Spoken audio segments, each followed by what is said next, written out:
Pretty smooth, pretty smooth. Yo, yo, yo, what's going on, YouTube? Welcome, welcome, welcome. We are back, everybody. Great day to be back, too, because I can actually do stuff on Rock, because we were... we held our hospitals full for, like, what, 5-6 days since we've been back from KVK. I was honestly getting to the point now. I was like, all right, I kind of want to start this recovery. So like, let's do this. Let's get on with the show. And lo and behold, we cleared it up today. So very nice. Late like always. Absolutely, Wally. Wouldn't be a Dirty Dance stream if I wasn't a little bit late. What's going on, man? Hawaiian Superman, welcome to the stream. Wally, welcome again. Rubio, welcome to the stream. Tesh, what's up, my brother? Welcome, welcome. And Rave, what's going on? Rave, early for you, huh? Early Friday, it looks like. All right, so we are back. Yes, there's a lot to unpack. I really don't have much of an agenda, but we'll go through and just talk about stuff and just catch up in general. So we can kind of take that approach. There's a lot to unpack from this week that I've been out. Kind of crazy. Ready for some Dan on that OL casting. Yeah, man. If I went back and rewatched the stream from this weekend with Plato and Brian, and man, what a way to kick it off with that Wib in 2975 match. Some new skills coming into the mix, and it looks like I like the changes that we're seeing on that, and I'm gonna talk on that this week during the Osiris League casting. I'll be doing the first match with Plato, and then Brian will come in and do the second match with him.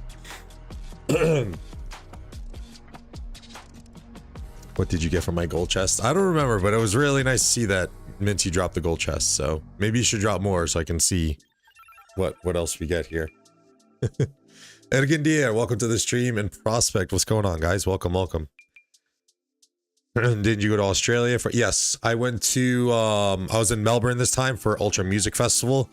I did get the idea from Barack from 1093, who was like vlog on one of my my last videos I posted. And I was like, you know what, that might be a good idea. I'm not gonna say I gave it the best try, but I filmed myself like a little portion of it, like when I got out of the airport. Because I kind of just forgot, it slipped my mind. My travel was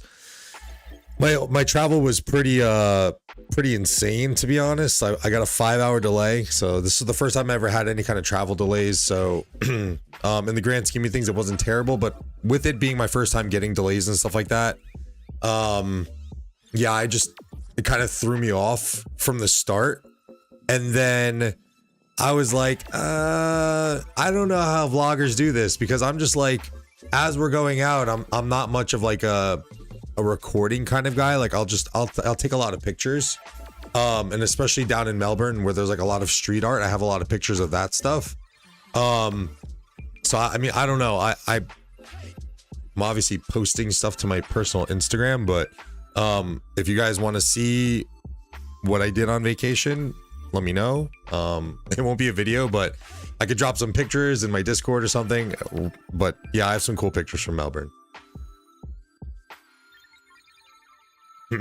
Yeah, and freaking Canada, Rave. Freaking Air Canada nonsense would have never happened if I was flying United and going to the west coast of Cali first. Goddamn Canada and your freaking weather delays. Welcome, baby. Welcome. Vorus, welcome to the stream. Filmed on your phone too. You did film a bit, yes. We can go into new migrants now, Minty, since they're kind of sorted right now for us. We got some nice hitters here, it looks like. Dude, don't even get me started, Minty.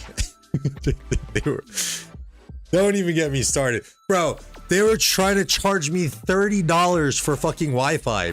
Like, first off, with the carrier that I have, T-Mobile, if I fly United, I get it for free. But even if I didn't have T-Mobile, I think United only charges you like $10 for the flight.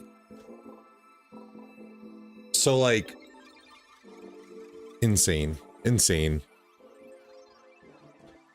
weather was actually perfect, Wally. I think we had like a little bit of sprinkles here and there, but like honestly, we had great weather for the entirety of the trip. It was a little muggy in the last few days, and then the day that we went to Ultra, which was on Saturday, was just like immaculate, the most perfect day. Maybe a little bit too hot, but like not a cloud in the sky type day. And you know, for when you're traveling for a festival, like that's all you would have hoped for, right?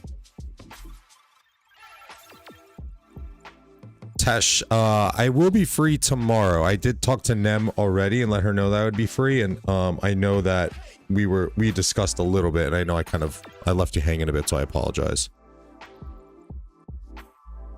Is Wi-Fi a thing on North American flights? That's nuts. We don't even get TV screens. Yes, it's a thing, Boris.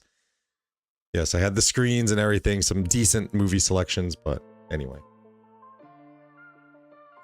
So here's our new migrant list. We got about 20 or so. I think we're waiting on some tickets. Minty, you can correct me if I'm wrong, but it was a pleasant surprise to wake up to this and see Enoch in 93X. So 93T has their Kraken over there with Ghost Rider, and it looks like we now have our Kraken in 93X in Mr. Enoch. So very nice to see here.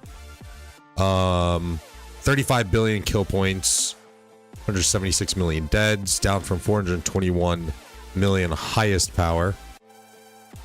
Then we have TK over here, 11.2 billion, 86 million power, right around the same age as my account. Highest killed 121. I know that's something I didn't look at last time, but 235 for Enoch. Ooh, pleasant surpriser on 1 UTC. 1188, 2748, and 2581. Yes. So I'm probably gonna go and help out the 2581 crew over there, Wally. So I'll be seeing you in the field tomorrow. I probably could even pilot in 2748 too, because I have friends over there.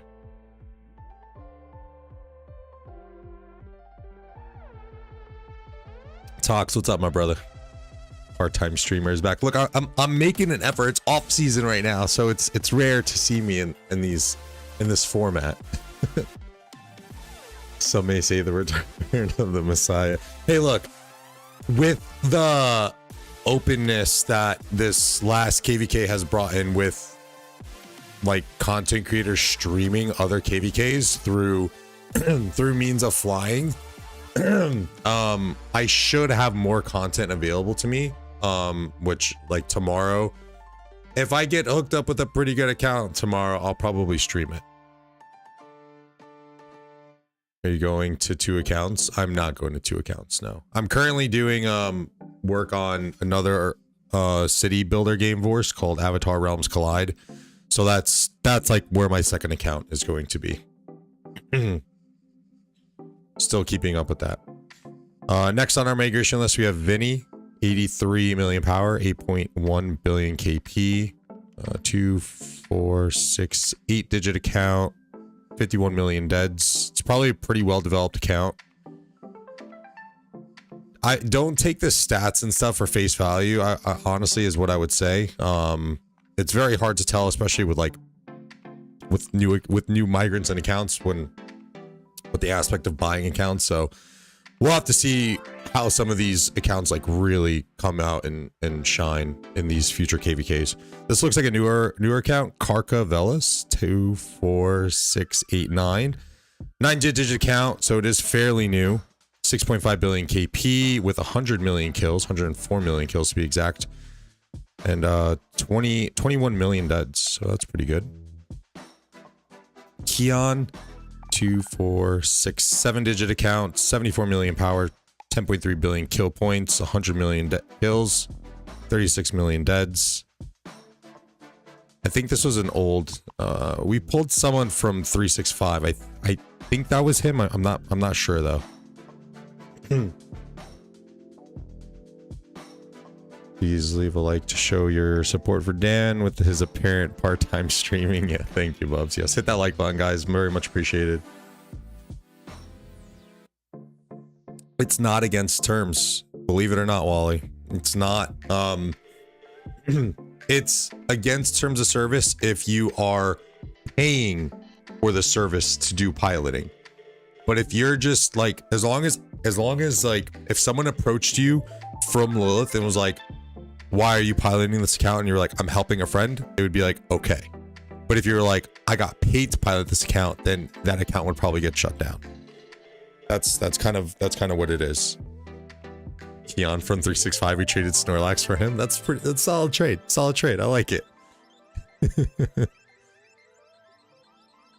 Stats are just estimated guidelines these days. You take a guess and then wait for KVK to see how people do. Pretty much. That's why I think you have to have this like kind of interview process with people, and like kind of take them through the right steps for what you need and what you're looking for in your kingdom. Like, you have to make those expectations very clear to them.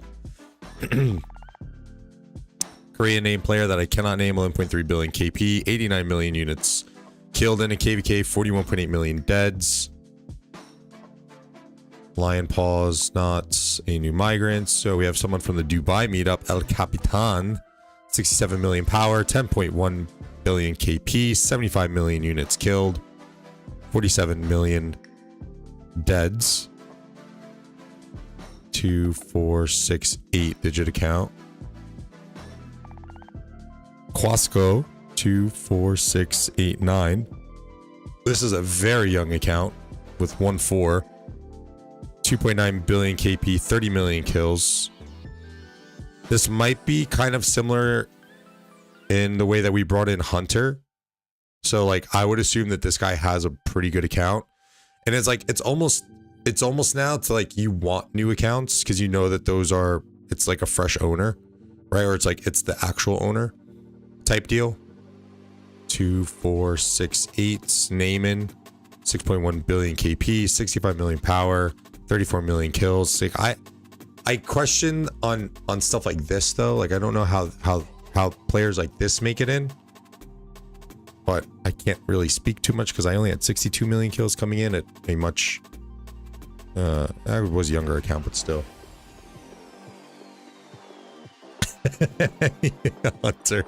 Hunter was lurking until he heard that. He's like, yo, motherfucker.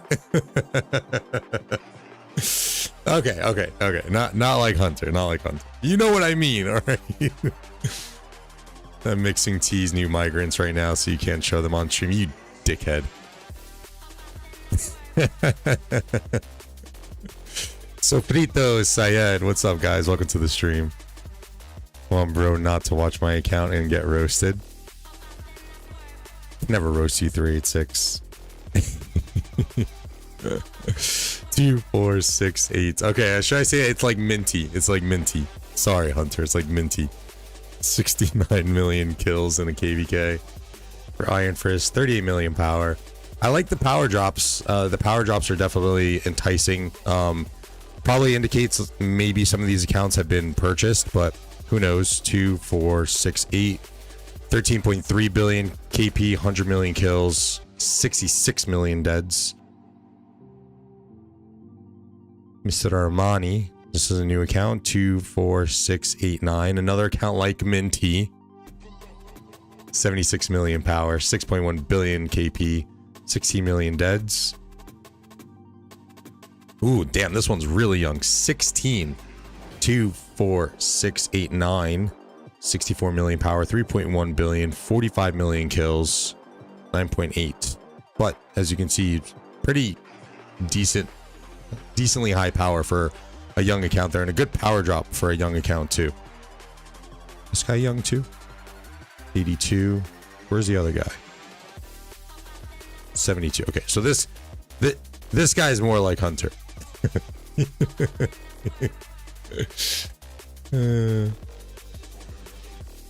Archer said is full V. Ooh, nice.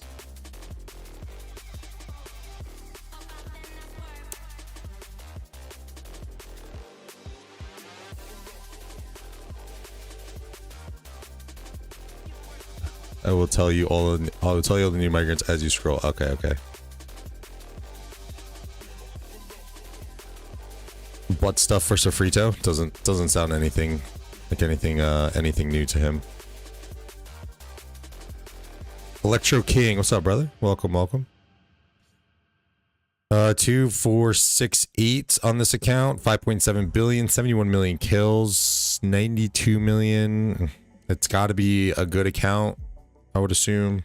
Don't ask me, guys. Ask Minty. 2, 4, 6, 8, 9. 96 million units killed. 5.6 billion KP, down from 92. So pretty decent spender here. Not as young as Lens, but I didn't go to Dubai. I was in Australia. 2, 4, 6, 8. 5.7 billion, 58 million units killed, down from 93 million power. Momo, 63 million, 2, 4, 6, 8. 10.4, 100 million units killed. Kind of the standard on what you want to look for. 123, down from 123 million power. They're like, you both race stats for real. Facts. Yo, by the way, we better be that surprise at 1 UTC better be fucking Genie Minty, or I'm zeroing Ray. Andre was here, right? I think Andre has been here. Joe. Another youngish account. 3.7 billion, 51 million units killed, down from 92 million. What's up, Skitty? I still play. Yeah. I was on vacation. So like after KVK ended, I took like those few days and I just like did whatever. And then I went on vacation and I got back on Monday evening, afternoon, and I was severely jet lagged for 2 days, caught up on work stuff and real life stuff, and now we're here. So yeah. Sofrito, thank you for the $9.99 super chat. Sofrito, shout outs to Nico, he loves you.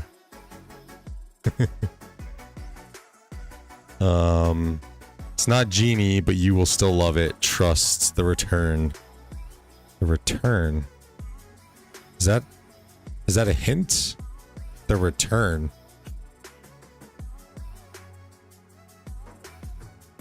Wait. Okay, here's QB. Newer account. 30 million kills. I told QB that I'll drop gold chests if he carries me in Marvel Rivals, because he is in Eternal or Eternity. So for those who don't know, in Marvel Rivals, that's like your highest rank that you can get.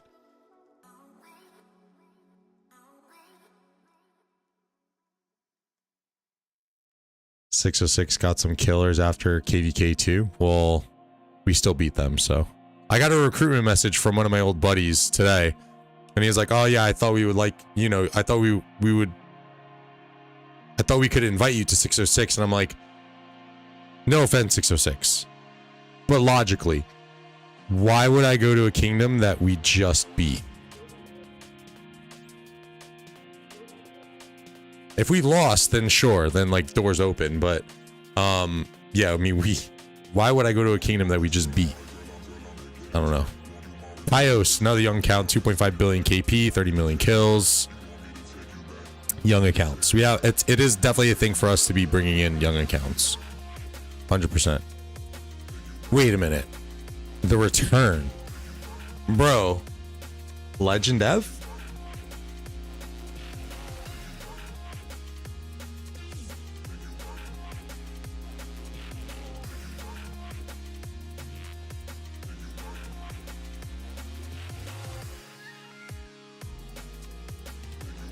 Had a weird ass KVK, a betrayal in your KVK, Skitty. What else is? I feel like you always have weird KVKs, dude. Yeah, Osno selling his account. I saw that. Jack coming back.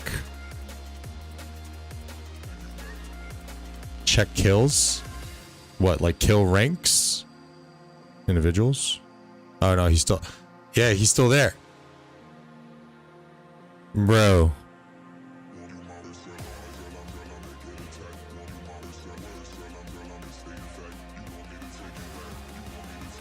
Legend F coming back.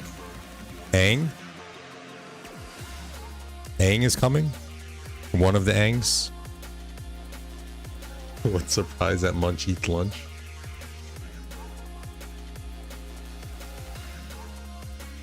I don't know. I wouldn't know who Handsome is.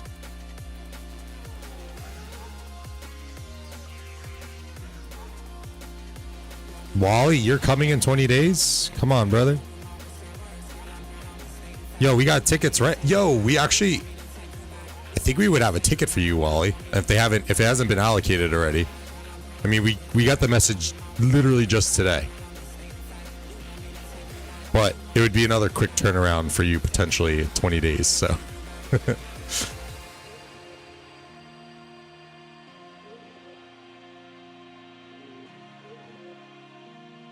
All my QVKs are fucked. Our matchmaking was horrible. Not a single camp was equal. The second strongest camp got wiped in 2 hours. Jesus Christ. Yeah, Wally, see, we have tickets. Oh, 606. Oh, more people who like to lose. I love you, Akina. I love you, Akina. It's all love. It's all love. It's all love. Good, good. Let them load into 606. Because 960 needs another big, beefy spending kingdom to go and fight. Well, I don't know what we're going to do. Let's go halves on it, Minty. I'll send you 10k. How about that? And we'll share it.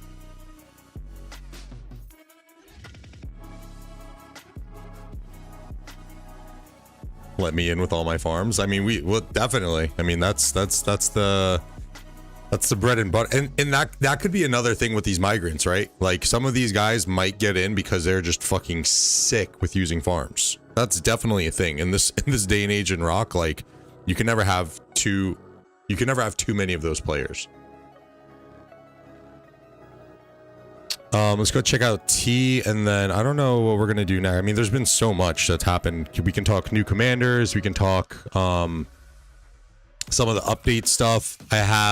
The content creators actually got access to the PowerPoint from the Dubai meetup, so we can kind of go through that stuff too and just look at what kind of like what's coming ahead, and I think commanders are also in that as well, so we might be able to kind of just go through that, to be honest.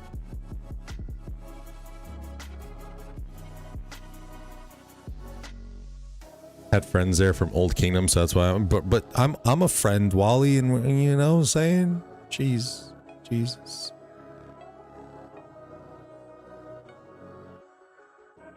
I have 60 farm accounts. I don't think, bro, trust me, you'd be like the golden boy here.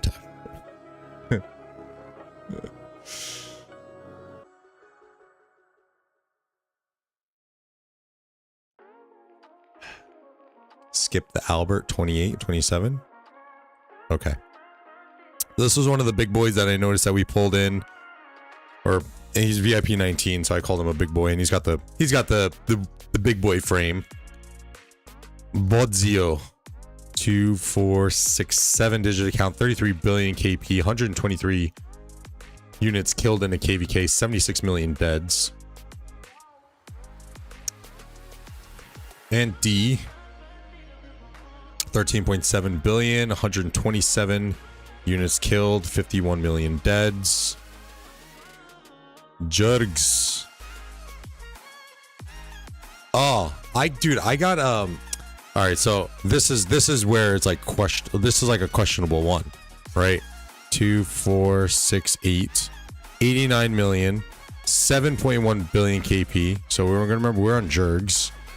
And then my buddy who was talking to me, he was like, how does this guy get in? And I'm like, I honestly have no idea.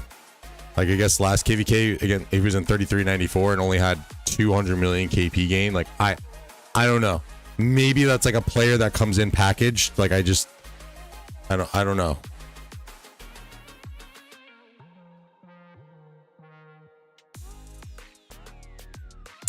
This is, Sofrito. This is Sierra Nevada Rad Little Thing.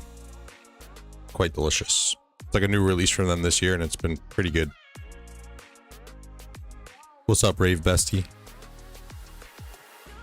Oh, that wasn't his account? Okay.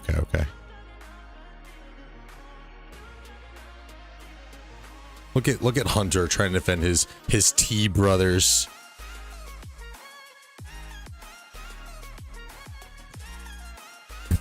Hating on your own kingdom mates.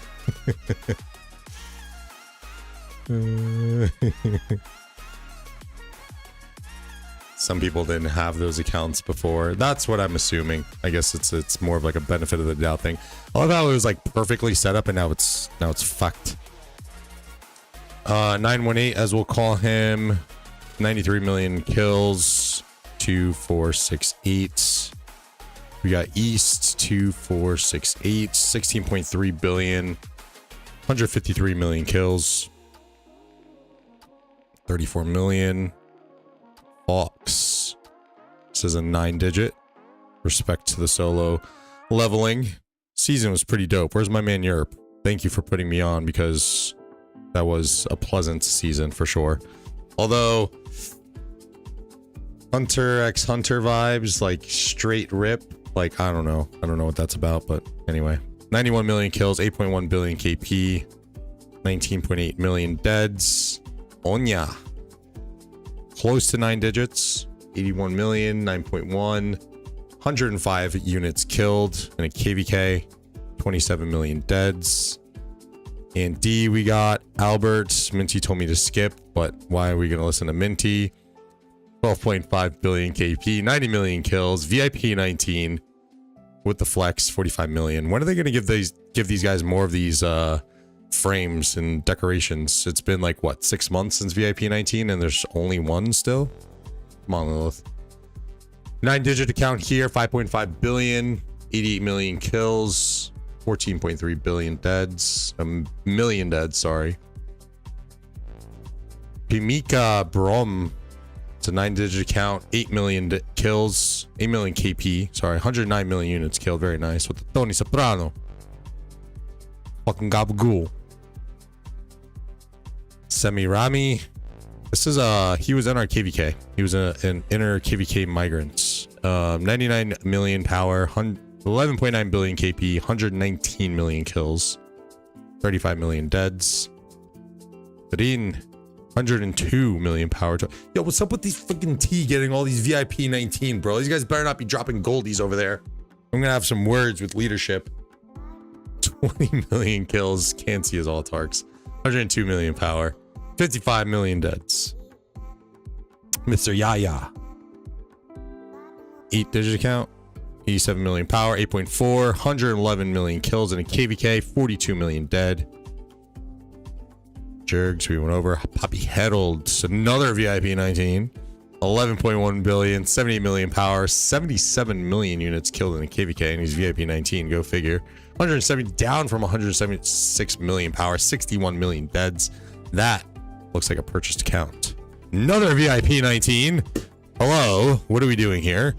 13.9 billion, 149 million units killed, 61 million deads. KIA, 12.5 billion KP, 71 million power, almost a 9-digit account, 108 million kills in a KVK.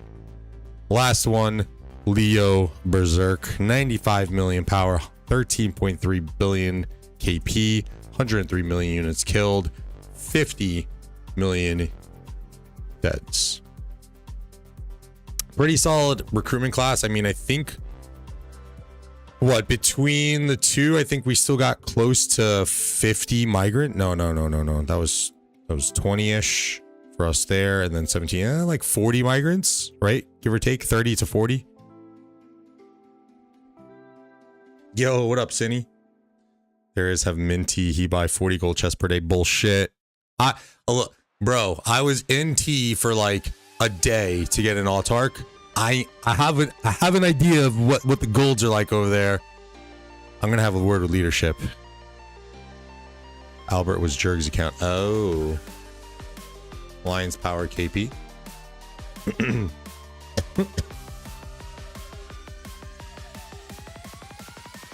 I think we've actually fallen a little bit. Weren't we at 12 billion as X?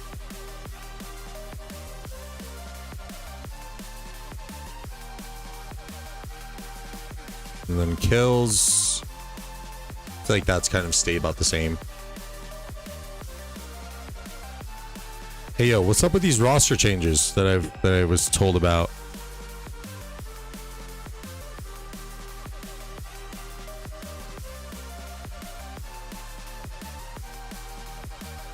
Oh yeah, I probably should have done that, Ruby. I'm a noob. Just bought up 2 to 6 billion KP accounts and have them run by pilots 24/7 in my future. KVK's got to go with the meta and try to compete. That's what you gotta do. Albert is Jergs. Oh, okay. Older looking accounts stacking up those VIP points. Yeah, but still. They better not be dropping goldies. When is the Cine interview? Yeah, it's probably the last interview that that leadership wants me to do. Yo, Golem, welcome to the stream. Kind of want to rally Jergs again. Do it. We have free host. Dude, after all like the zeroing and stuff that we were doing, I was like, this sucks because I can't do anything because my hospital. I'm sitting with a full hospital for like a week. I would have loved to join in on some of that.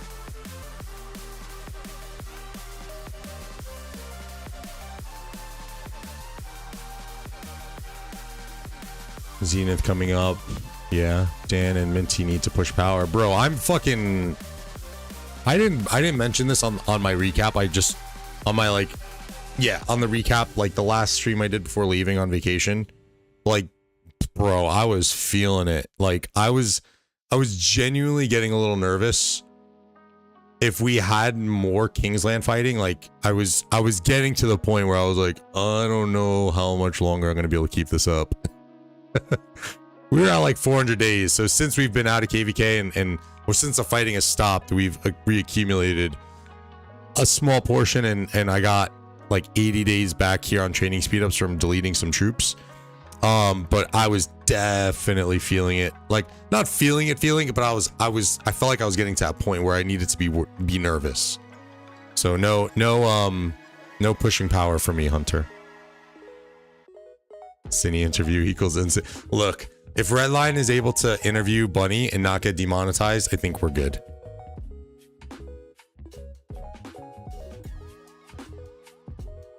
I am playing Arc, but in D for now. I actually had this thought today, Sofrito, to ask Sheep if I can, what's the status on me joining X Arc.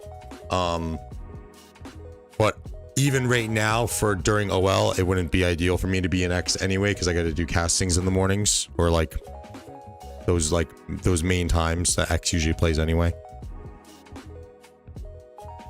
Why was I put into the crap alliance? Because I missed my initial migration to get into T when I migrated last off season.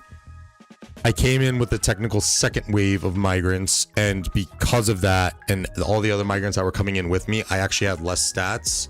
So because I kind of decommitted in a way, it pushed me back down. And there was this whole like saying of like roster changes, although I haven't seen any announcements on that, but I could if I wanted to. Even my buddy who invited me to 606 or was saying they would like to invite me to 606. I told him I am happy in X. I make the jokes about gold chests, but I am happy in X.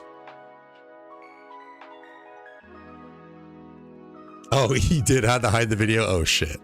No, well I don't think that was for like, I mean, maybe you could have made the case for like demonetization because of like what he was like, who he was calling out. And okay, so yeah, I guess it makes sense. Yeah. Take some more dead accounts off of you, by the way. Okay.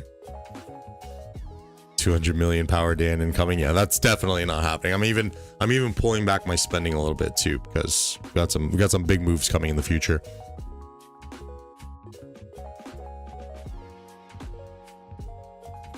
Yeah, but you're a whale, Wally. You're a whale. Dan will come drop an X to make you feel better. It's all good. It's just trolling. I mean, it'd be like that, right? I mean, it's as much as we want to say that it's, you know, it's 1A and 1B here. I mean, it doesn't take a rocket scientist to know that the gold chest drops definitely come a little bit more so in T. It doesn't take, I mean, Ghost Rider's there. Ghost Rider alone. And then Viper. Like, I didn't realize Viper, I didn't know who Viper was prior to KVK. And then also with the addition of you, Hunter.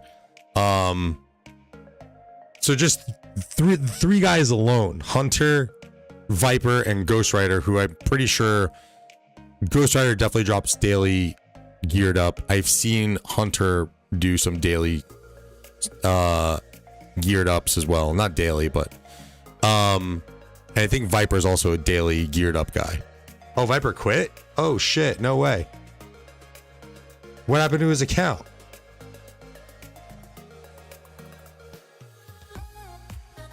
I've gotten basically no speeds from gold chest since they added auto claim. No way.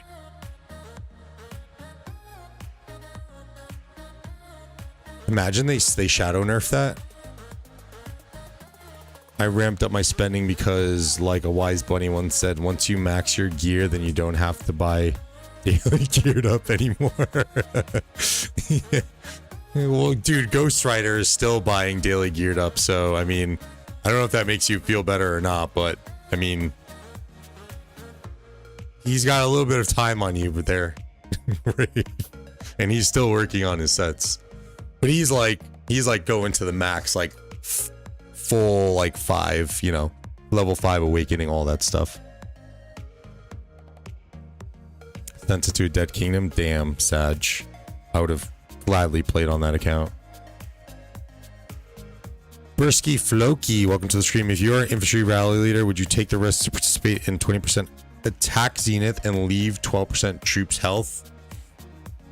It depends on your continent and your server. Like if you know that your continent isn't the most competitive, I think you can wait it out and take that chance. But if you know that you have pretty competitive zeniths, then you might just be better off taking the 20% attack.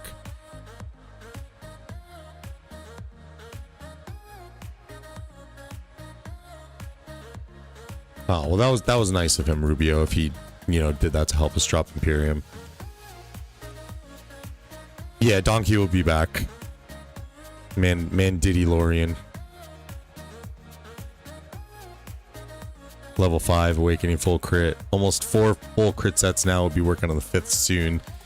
Yeah, I think Ghost Rider's along the lines of doing his 7th and maybe some of those additionals, so. Another big one back soon. Plus 10 million power only in my kingdom. I think you can wait then, Bursk. If like 10 million is about your, you know, your normal, I would say you wait for the 12% troop health whenever that does come out. Who knows?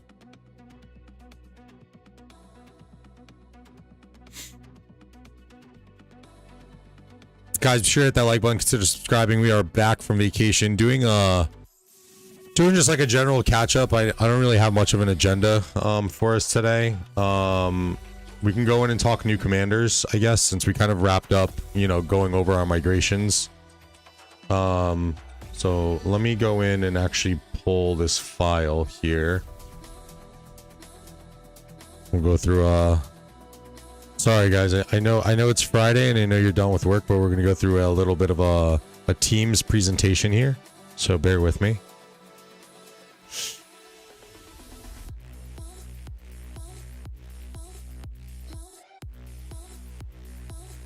So I'm actually just kind of doing this because of the ease of hey yo. No.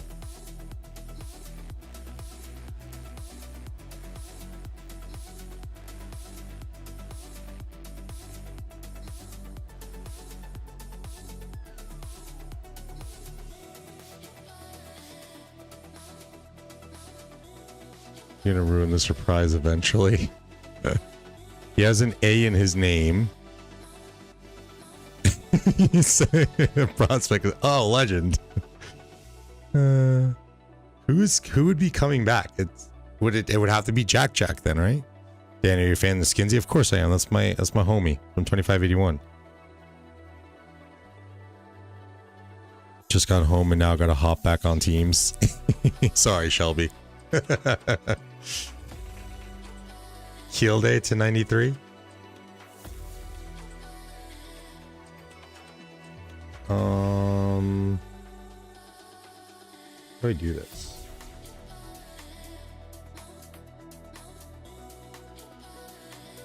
Aha, there we go.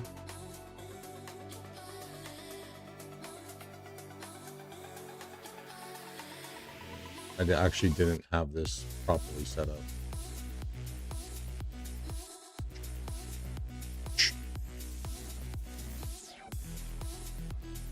So this is really nice. I would like for them to do this more. This is really dope, honestly.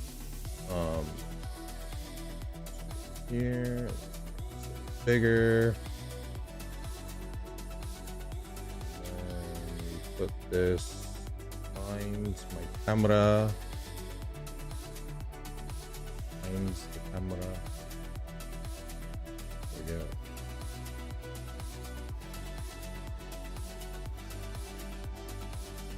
All right.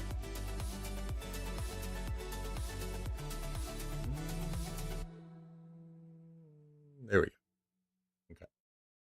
Okay. Oh, there he is, Keel Day. Welcome. Damn, pal, you should do another restart project. Absolutely not. Here, Captain License over here for Kingsland, bruv. Brov. this week, bro. Yeah, I'll be over there. Don't worry. Don't worry, Goose. I'm in touch in a way. All right, so let's go through some of these update talks. Again, we were kind of granted access to the PowerPoint for the Dubai meetup, so here we go. This is like I'm kind of presenting, but let me grab a beer first.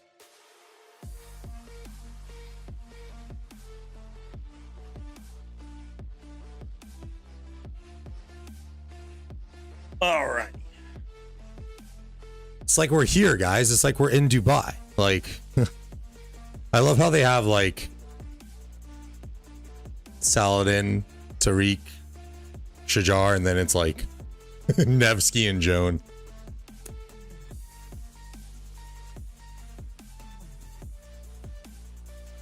No, it's another goose, Kilde. Another goose. There's a lot of geese. There's a lot of geese out there. A lot of gooses.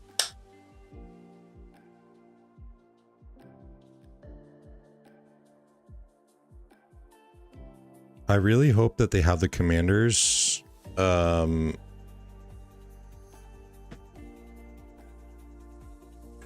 they just sent out the mail for the Europe one. They're going to be voting on the location, which is going to be cool. Oh, this is all in Arabic. Feck. Okay. So I wanted to do this to cheat and to not have to look for the images because I didn't get them properly set up. So let's go through this and then we'll do commanders like a little bit later.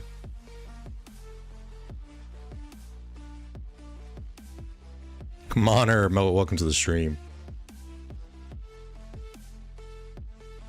I know, Bursk. I was out on vacation while this happened, so like I haven't been able to talk about any of the updates that have kind of been going on with the meetup. So we're gonna just kind of touch on some of this stuff. Just kind of get my thoughts on it. I would love to join that too, but I got some pretty big moves, like literally moves that are going to be happening for me in the next few months. So, yeah, no meetups for Dirty Dan, unfortunately. And for whatever reason, for the what, 2.5 to 3 years that they've been doing meetups, they've only done one in the US. And I'm almost positive that the US has their biggest player base.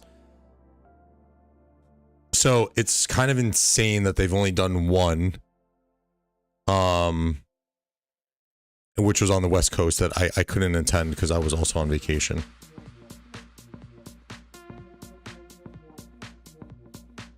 Dan is moving in with Seif. Dan's analysis is crucial to my understanding. So first thing that they talked about, I guess here was Lost Kingdom rating rewards. Yo, Tommy, what's up, man? Welcome to the stream. Member for 22 years. Appreciate you, brother. Vacation was very good. So pretty much if you're in Imperium Kingdom, you're gonna get more like goodies. You're gonna get more rewards. And in addition to that, they're gonna be giving us like full like return on like, not full return, but like every like major category that you can get a return on, we're gonna have returns now. So I think it's on a future slide, but we already have the dead returns. That's also going to be increased if you're in an S ranked kingdom. And then we just got resource returns, which was very nice. And we're also going to be getting speed up returns too, which is like, holy shit.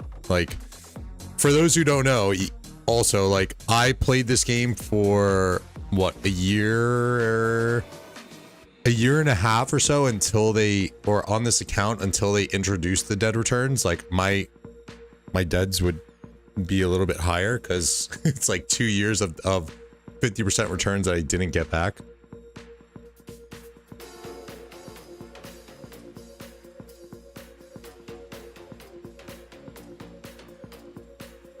No, well, that's like good returns, higher percentage returns, but aren't they doing speed up returns on KVKs too, Rave? That's what I took away from the Chisgo video. 1093 ranking equals F2P. Facts. Flag route presets, this is huge. This is really cool for leadership. From being someone who was a territory manager at times in KVKs, like this is such a good change.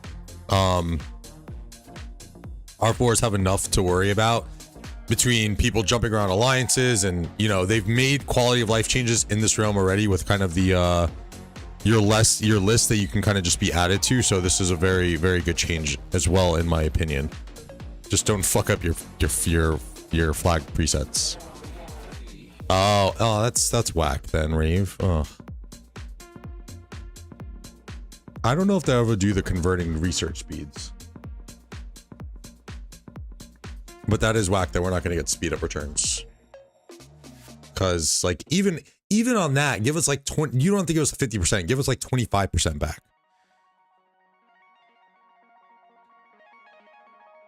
Especially as a player base is somewhat declining. Like, I don't know.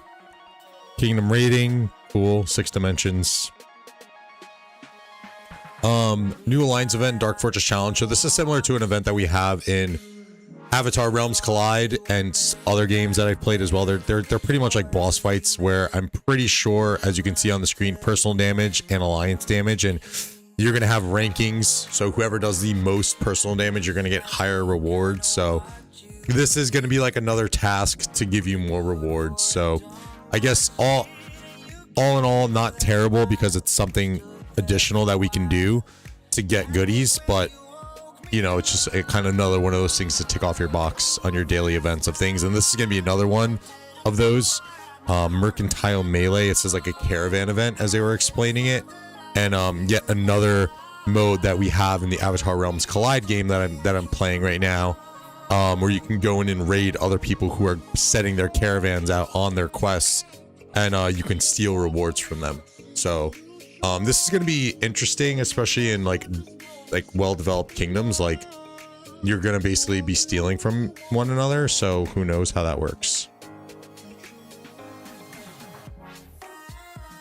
Chiz spreading misinformation as always. 20, but you get 25% would be good enough. Be good enough. What's up, Ray? Welcome to the stream. You're late. Back to camping in my yard. Yo, when am I coming up, dog? Ryan, what's up, man? Welcome to the stream. Looking forward to I know we won't be casting together, but we're looking forward to getting back into it with you guys. I watched the match that you guys did, the WIB in 2975, and what a fucking match that was, and you guys did a great job as always, and very excited to get back into this, especially with the new skills. Yo, what's up, Shino? Welcome to the stream. So more alliance events, which is going to be very nice. New commanders we'll go over when I pull up the ones in English, but BQ and Tokugawa coming into the game. Still kind of surprised that they're not bringing Sun Tzu Prime into the game.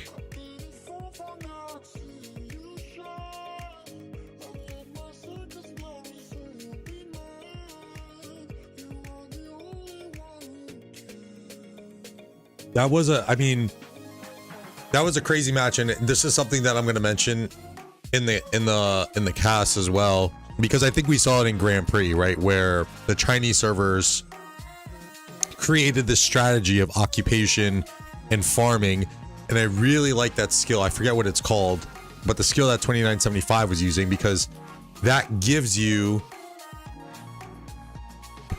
like the players and the viewers, that gives you the full capacity to run an occupation-based match and not have to rely like so much on farming. Like, you don't have to rely on farming 7,000 points worth of provisions. So I really like the approach that they did with that, and I think it's a good change for No March. Yes, I think it's a great change for Osiris League.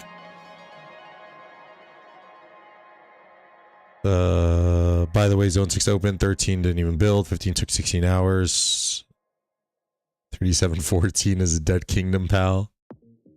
Oh boy, here we go. The new kingdom guys going at it. Vorse in a new kingdom, Shino in a new kingdom.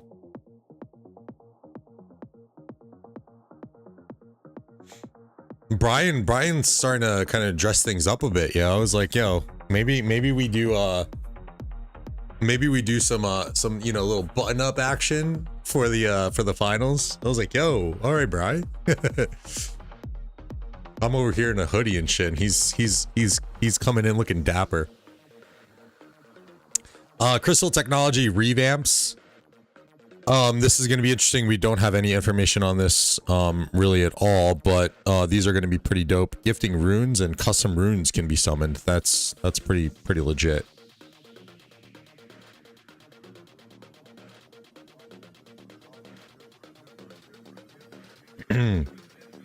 Yo, what up, Lambo? shots. No shots. Beers, though. Happy Friday. Cheers, brother. You think the collared shirt was better than a t-shirt? Absolutely. Yeah. It brings up the presentation a little bit. We'll be wearing, we got to request like polos. We got to request polos with like a rock logo here. Like that then we'd be official. Then we would be official. And then we all just have to wear headsets too. Like even if we're not like using them, which actually we kind of would be, because we have to, I mean, I guess you could and can't, but you know, just we got to wear the headsets, you know what I'm saying? Like, shout out to the wifey for getting me a nice new pair of Turtle Beaches. I will be using these on my soon to come Marvel Rival streams. Hey, let's go, let's get it.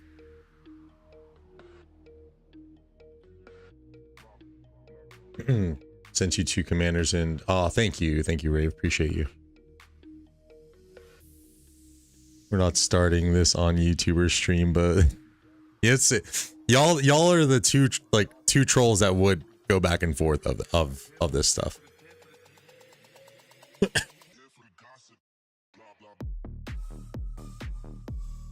Yeah, exactly, Brian. Yes, exactly. Or even like a quarter zip. I've done some streams in the past where I actually, because I got a lot of quarter zips for work, and I wore one day, and it was the weirdest thing, but I got like a fair amount of compliments on the quarter zip that I was wearing. So I don't know, maybe there's something there, who knows. So yes, Crystal Technology revamp. And then some of these are answering most of your questions, which there's questions here, but I don't know the answers to them, unfortunately. I guess some of them are here. So future of ROK, optimizing visual effects. So they're going to keep adding on to the visuals that they've done here. More communication, which is great. New events and gameplays. So we can see another new KVK mode coming here.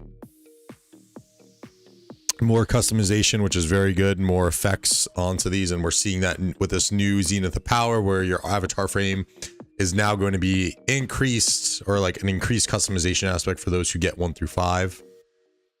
KVK2 matchmaking, which I don't really care about, to be honest. Tweaking the KVK matchmaking system. Kingdom management optimization.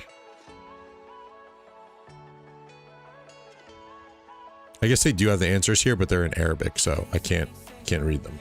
Maybe those are answers, I don't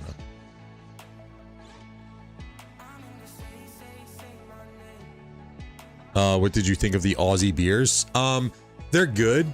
I had a few of the crafts. I didn't have too much, honestly. I didn't drink a lot while I was out there, except for when we were at Ultra. So I had some. They're good. I would say that the one thing I don't like about the bar scene, and especially when I was at the festival, was like you guys don't have a lot of high ABV options.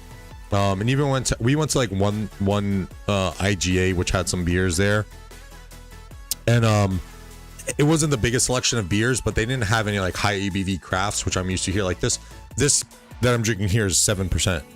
And like you guys even have like an IPA, it's like a 3.5. It's like crazy to think of, but yeah, whenever you're at like a bar or pub, like you don't really get a lot of high ABVs unless there's just ones that I didn't find. And then especially when I was at Ultra, the highest thing that you were able to get in like a can was 5%. So I ended up switching to vodka sparkling waters and tequila sparkling waters and tequila Red Bulls, because the the drinks just, the canned drinks just weren't doing it for me.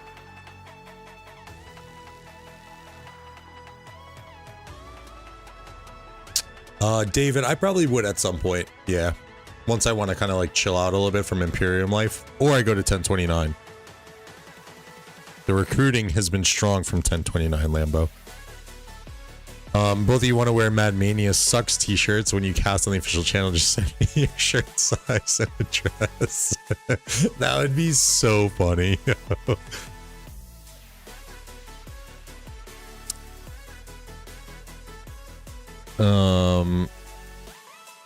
I'm gonna ignore the the New Kingdom banter for now, guys. But feel free to continue bantering. It's totally fine.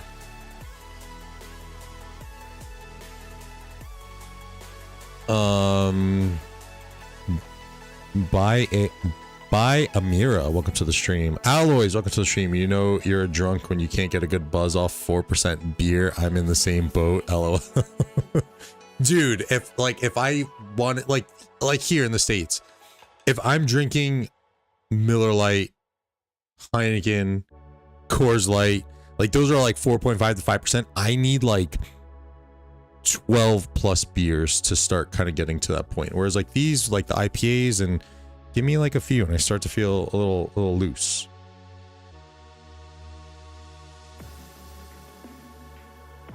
Tequila, sparkling water, just yes, exactly. Well, over there it like they call it sparkling, so like club soda, but yes, it's carbonated tequila, exactly. And those things are just going down quick, Hunter. I was literally ordering a cup and just and it was done. It's like the closest thing that I can do to taking a shot.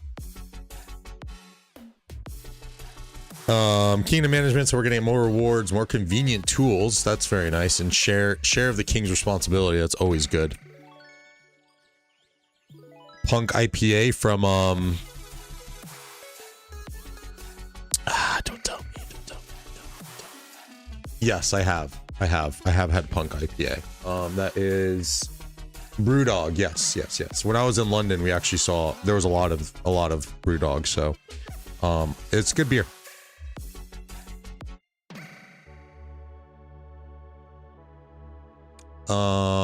Kingdom management optimizations. Again, these are some mobile gameplay experience. Looking to increase that.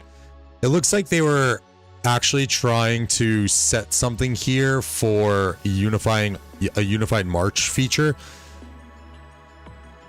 I don't know if this is going to continue or if they're going to try to implement this, but I will say with knowing this now, guys, like for those who are chasing, like I just got my archer boots to level 4 and my next goal was to get to my infantry boots to level 5. I honestly might wait on that now, especially since my infantry isn't that slow comparative to my archer. So I might wait on trying to pump my boots to level 4, because if they had this feature that in like kind of like ready but they meet expectations, that tells me that they're kind of waiting for it. I don't know if anyone else has any more information on this, but like if they are really planning on doing something like that, then I might wait.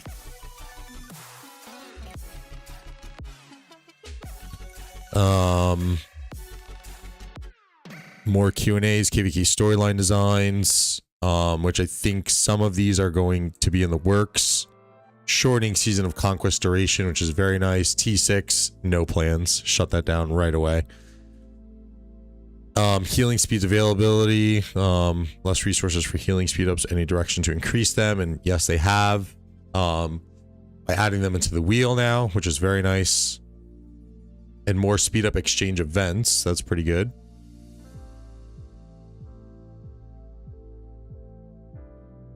Equipment and formation experience. Oh, I wish I would know the answer to this. Cortex probably does. He's streaming right now, so if anyone wants to go over, feel free to ask. Mr. Naif over here from 1093 asking a question which I cannot read. Oh, here we go. So equipment dismantling, no plan on 100% material return. That's sad because I'm actually in the process right now of, I think I'm gonna have to take my buddy Ghost's advice, and especially with the new Commander BQ coming out, I think the time is finally right to dismantle my 4th set of cav gear, which sucks, but I gotta make another infantry set. I think I'm gonna make another infantry set and another archer set, and this is something that we were kind of discuss because I've done some account things since my last stream, and I was gonna look for some input on direction to go, but the direction that I'm thinking of going in right now is making my 2nd infantry set, making a 2nd archer set, and then I'm gonna make my leadership set. Because as of right now, I technically don't need a leadership set because we're using Philip's secondary. So I got to go in and accumulate the blueprints for a 2nd infantry set. I think that's going to be next because I don't think I'm going to break up Lucha Alex, but I think the next best infantry march, I have the Ragnar Skippy ready to go, and then obviously BQ and William Wallace is probably looking like it's going to be the next best infantry pairing that we can do, especially with Pincer being released as well.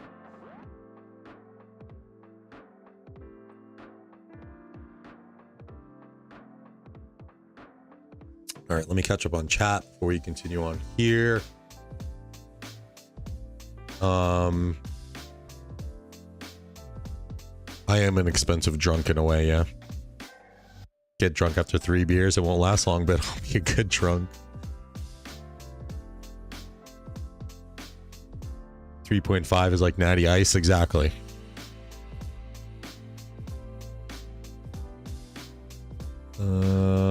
I can drink 12 light beers easy, then get a buzzga, exactly, yeah.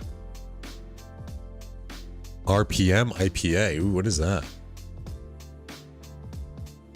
RPM IPA. Oh, Boneyard? Boneyard. Oh no, I thought that this sounded familiar to what we have over here. Are they West Coast? You're in Vegas, right? Vegas area. Is that where they be at? Visit us. Oregon. Okay. Oregon puts out good beers, so if I see it around, I'll have to give it a try. That's a problem, Boris, right? Too much liquid with 12 beers. Or sipping on bourbon. Yeah, I would have went bourbon or whiskey, but they didn't have any whiskey at the festival, so vodka like does it for me, but also like tequila kind of, you know, tequila has that little extra. Hunter, I just did my 2nd set of boots.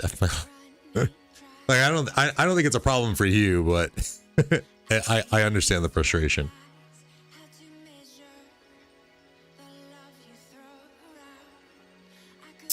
Yes, 44 people watching, only 24 likes. Hit that like button, guys. Consider subscribing.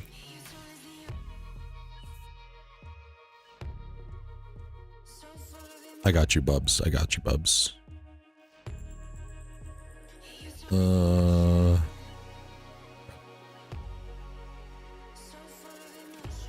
She has proved herself worthy. Try 70% rakia. Remiyaki.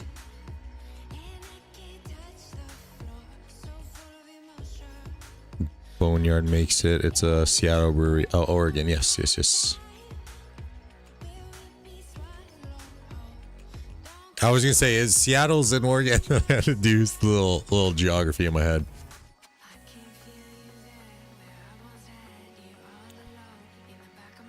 Original PR here can't be replaced. Yo, what up, Hunky? Welcome.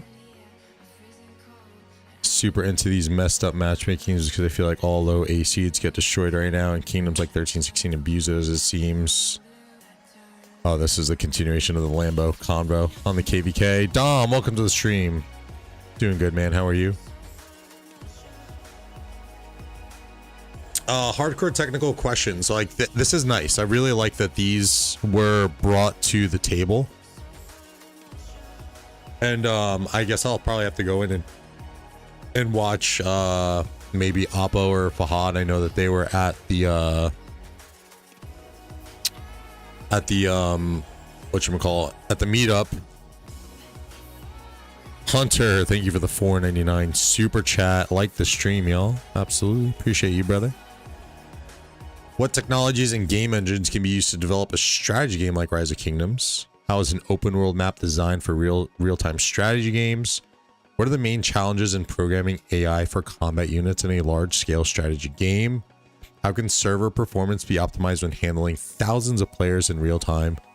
I feel like a lot of these questions are like almost kind of giving way to like other developers to kind of figure out what they want to do.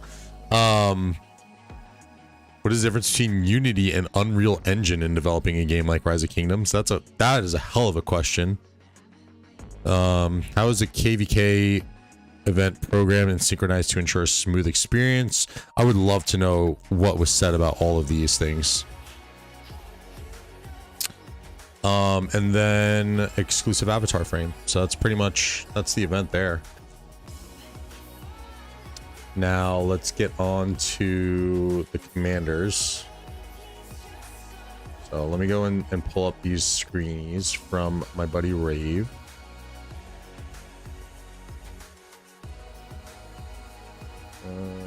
Window capture.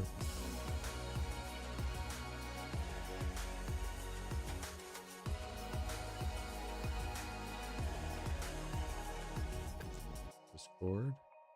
Boom.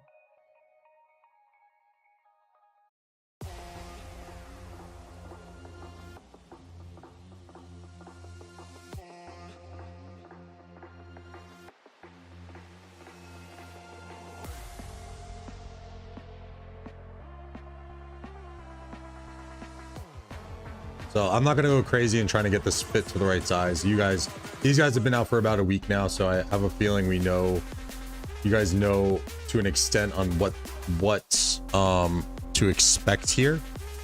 So let me get a rally going, and then we'll talk about these guys. And it's nice too because I've had some time to kind of watch and listen to some of the other more analytical content creators. Shout out to Bus. Shout out to Chiz, who broke down some analytics from someone who's been putting spreadsheets together, Devore. So getting that insight there. I'm just gonna start a rally on anything here.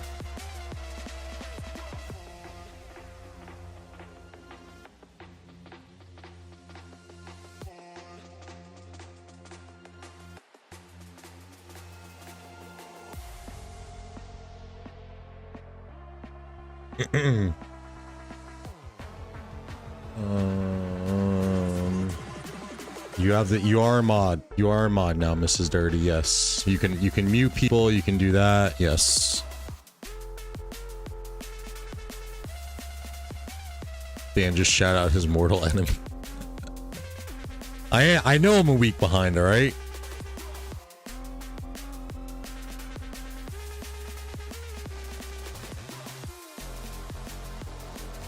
I was busy, I know I'm a week behind. I was busy visiting, you know, an actual good city in Australia.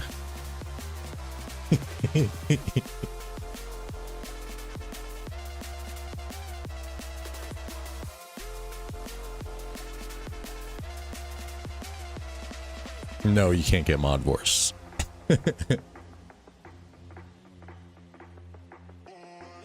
All right, so, Mrs. Dirty is gonna kill me for this because she is Chinese and I'm gonna butcher this, but Bai Chi? Is it Bai Chi? It's not Bai Q. Bai Chi for those. Bai Chi? Yeah, what did you just say?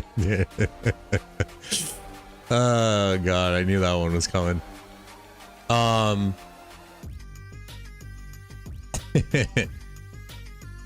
So we have Bai Chi here. I believe that's how you pronounce it. New infantry smite commander. Let me actually pull this over here. Let me see if this is actually gonna affect. Does affect. Make this a little bit bigger so I can actually read it.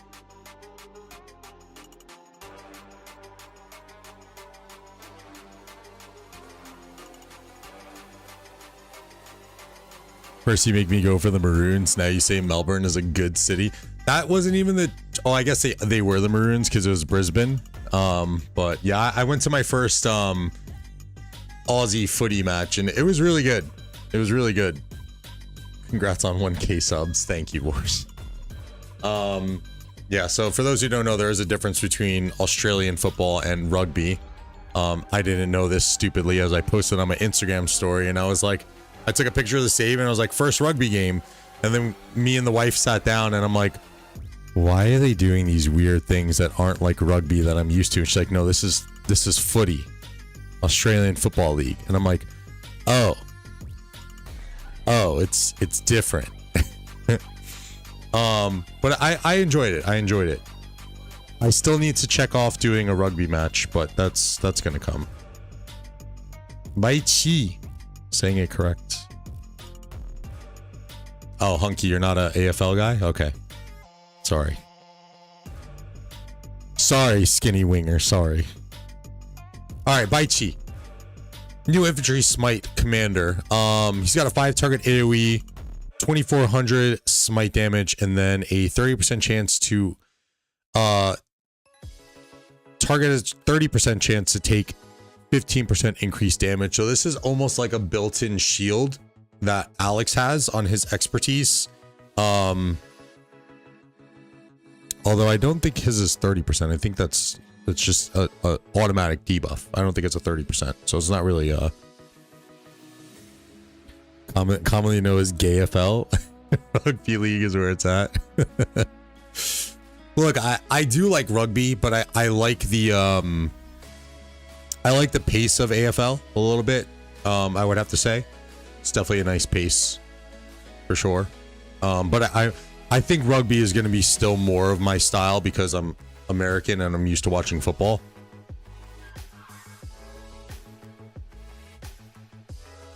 Bai Chi. Union, more fun to play. League, more fun to watch. What does that even mean? 2400 5 fan AoE is really good. Breaker of battle lines is a second skill, 20% march speed, 10% health, and 40% attack. So not much tank here on this commander. A little bit more of a glass cannon. We're kind of seeing that more and more so now, right? We're not seeing a lot of tanky stats come with these commanders. I mean, like, look at Arthur. He only has 20% health while he's engaged in battle. So we're kind of getting down to less tanky, more just straight damage output. By cheese. He likes the pace of the AFL and the mandatory butt plug.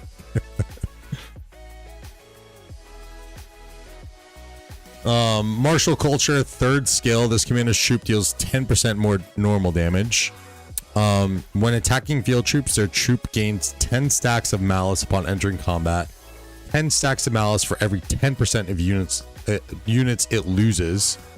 And a bonus 5% bonus smite damage up to 30% for every 10% of units it's missing.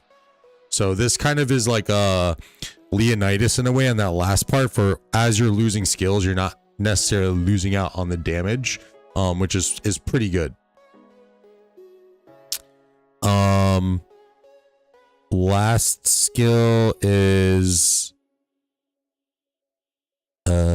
blood upon blood is the expertise, I believe, right?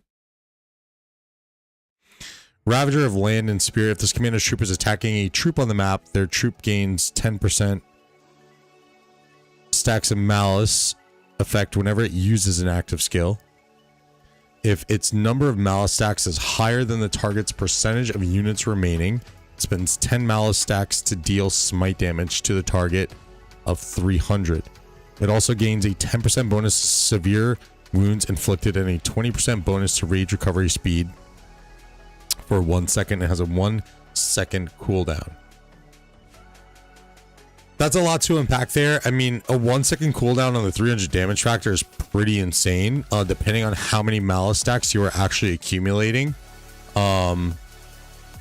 So I mean, this guy's just a straight DPS engine, right? I mean, the way that you're reading it, and especially like with the lack of tanky stats, like you just know he's a DPS engine.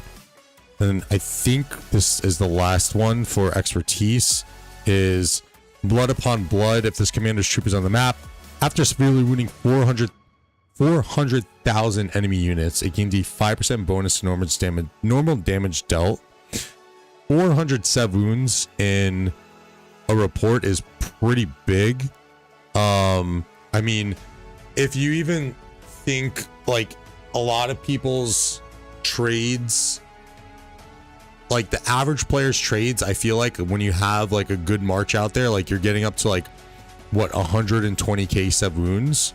So I would say like a little bit over 100, I feel like is kind of average for like a woe report. So 400,000 enemy units that's gonna take a while to get to, or you have to really be like wrecking people. So I wouldn't put too much into that.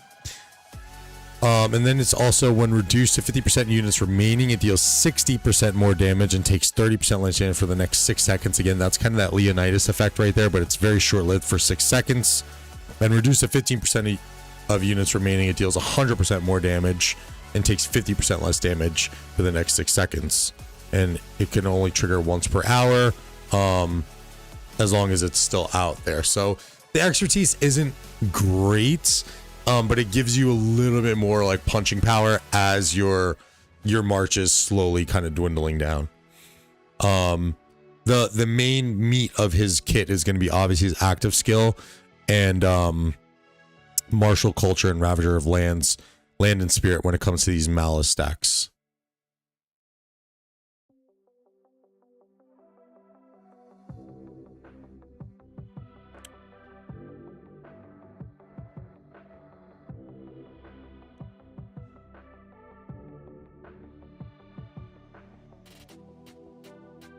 Dragons fan.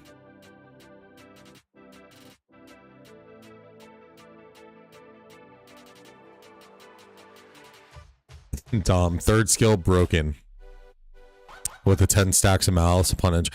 Yeah, I mean, upon entering combat, right? So that's anytime, like if you engage and then disengage and you get the little report notification, like, and then you enter again, you're getting those 10 stacks of malice, right? Good night, Vorse. Thank you for chilling. Boba, welcome to the stream. Boba, we miss you, brother.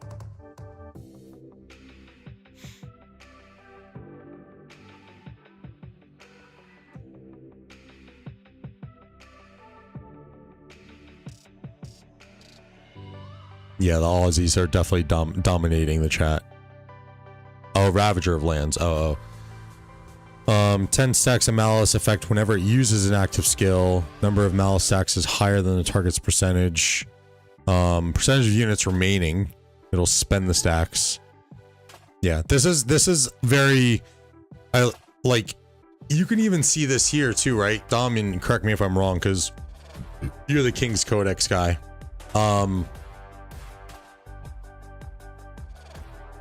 Wait a minute. Boba's the one that's coming back? Tell me nah. Wait, it's not been 30 days yet. No. So it won't be Boba at 1 UTC. Who's the surprise? What the feck?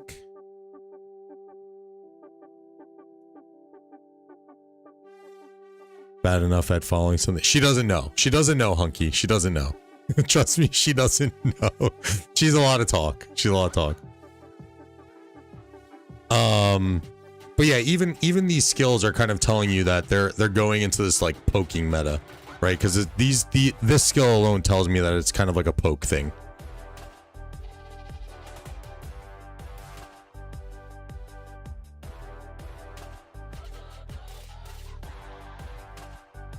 All right, let me pull up Tokugawa.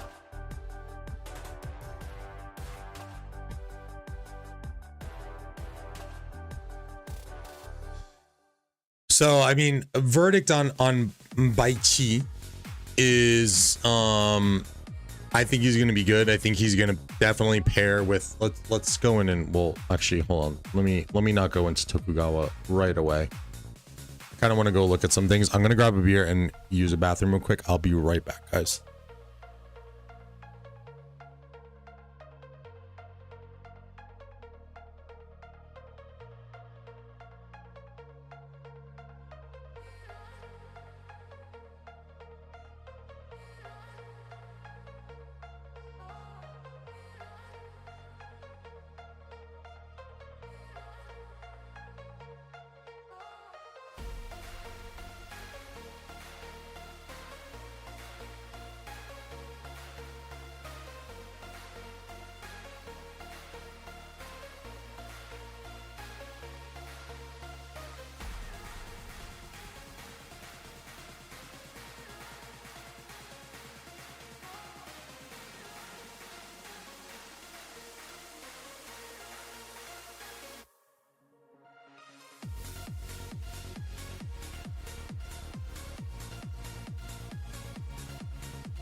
What do I mean, Bubs? Is I mean that when you were here and we were watching the World Cup of rugby, and me and Mike were asking you about the rules, you were unsure of a lot of the rules. So you know it, but you don't know it. Mama Nem, welcome to the stream. What's going on?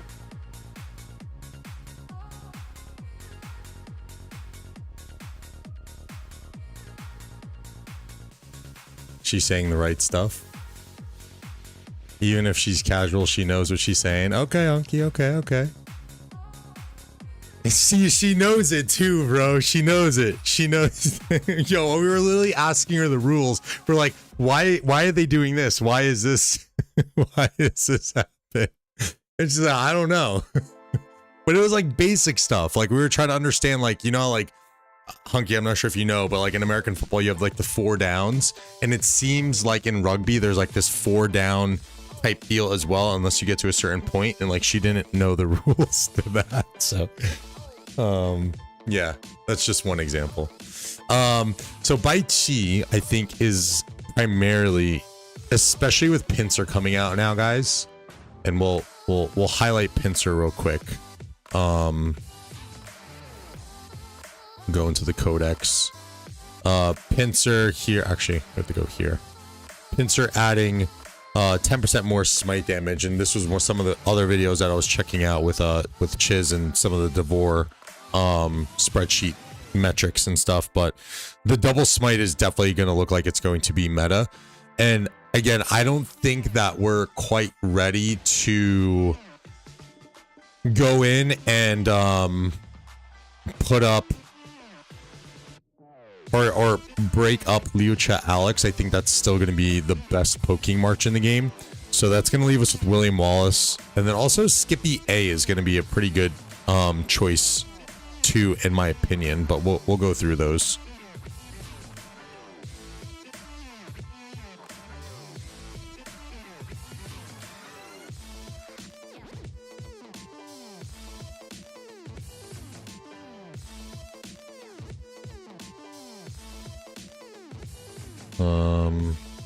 The fact that he doesn't think I can drop a kickball hurts my heart. I never said that you can't drop a kickball. I never said that once.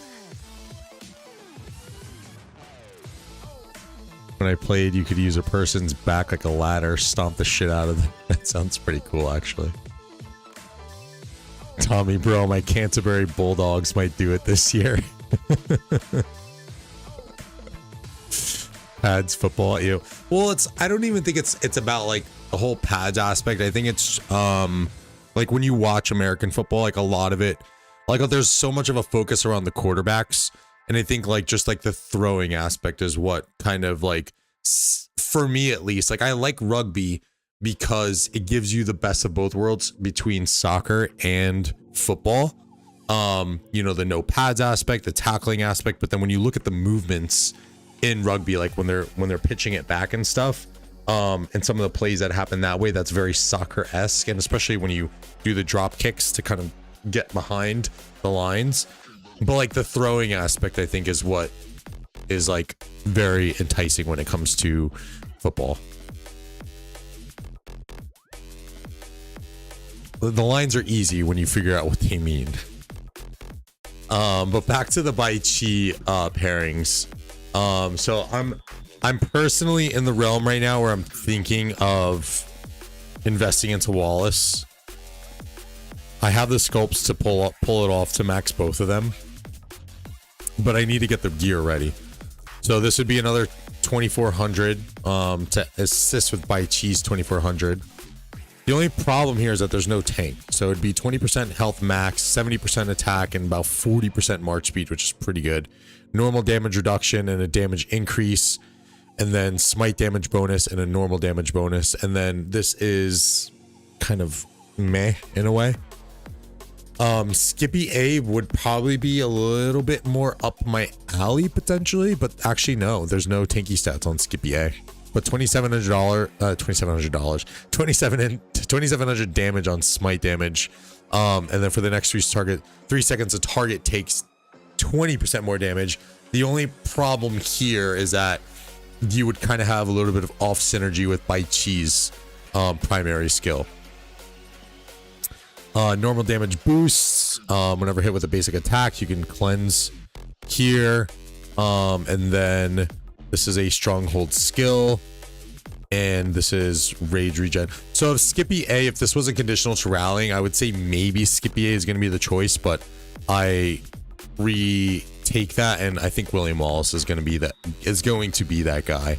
Maybe Gorgo, because Gorgo is always a pretty decent open field option.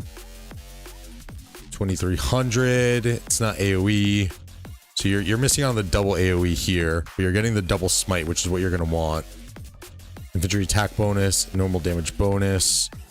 Garrison commander gives you the health and the tank, so I guess you probably wouldn't want that. You are getting a pretty good normal damage bonus here, so I think, yeah, William Wallace is going to be the play for Bai Chi. I just don't think in this poke meta, maybe if you're in a smaller KVK format and like a lower seed where you're not having to poke as much and you're able to stick onto targets a little bit more, you can run the Bai Chi and Liucha. But in an Imperium setup meta where there's so much poking back and forth, I think it's going to be Bai Chi and William Wallace. Skippy A for feel. Yeah, I didn't realize that the health was conditional to him, and he does lose one skill in that matter, but I would really like to have some tank, but I think we're in a realm too where tank doesn't matter, because I mean, look at Arthur Phillip. It was my best trading march, and it only has 20% worth of tanky health stats when you're attacking something, and it was my best trading march by far. So maybe we're away from the realm where like maybe only your rallying garrison commanders like really kind of need some of those tanky stats.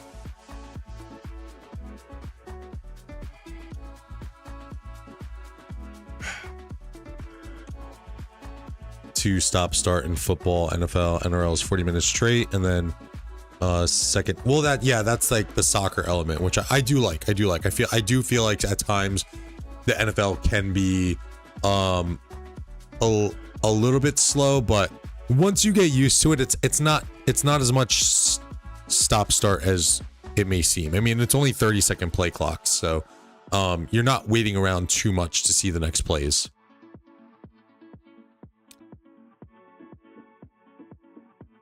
Spending gem for event or no?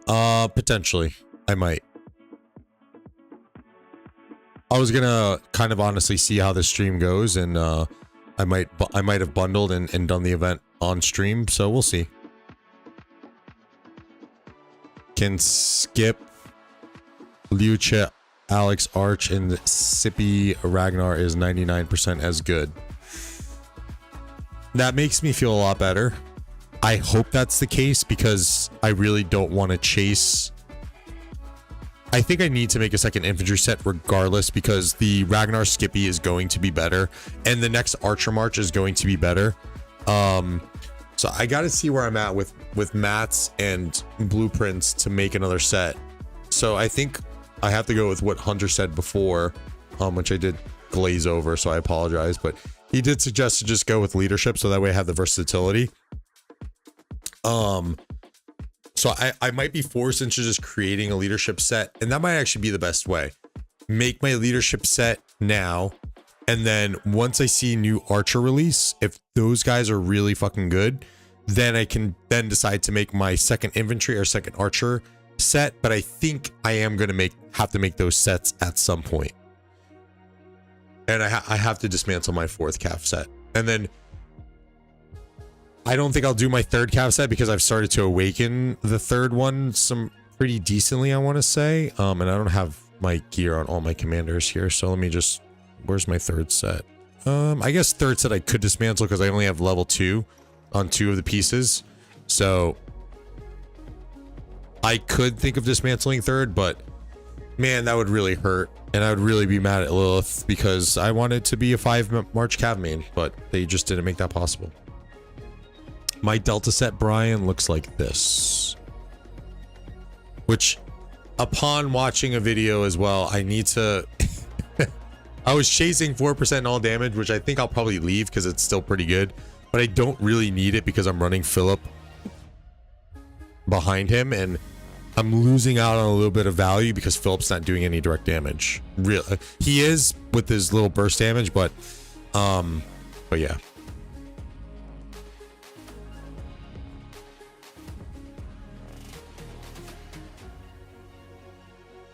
Well, okay, so yes, with the injuries, Hunter, yeah, I agree. There, with that, there's a lot of there's a lot of freaking stoppage. Arthur is a freak for sure, Boba. AoE primary with Toppler and need instant proc for Demolisher, BQ, William Wallace, and Leocha Alex or Philip prediction. I'm with you on that. Or BQ Lou and Ragnar Skippy. Yeah, I just don't know if we're in the realm of replacing Alex. I mean, 1700 instaproc, and the thing about his instaproc, which is so broken. I mean, also guys, let's not forget, in the realm where we actually do have like a fair amount of damage reductions, he is immune to damage reduction in the second skill, which is also his dark damage factor. But it's a 3-second cooldown for his instaproc. So like you're getting that so goddamn frequently. So I don't think we're in the realm that we're gonna split Lucha Alex. I don't think it's the smart move. William and Arthur is good too, yeah, but it doesn't compare. I tested it, Wally, and the trades with Philip and William, it's not even close, and I'm assuming it's because of this AoE, which is also again another short cooldown AoE, which is 3 seconds. This little 800 damage factor to 3 nearby troops bursts the living crap out of people. It is insane how strong my Sharona is so strong.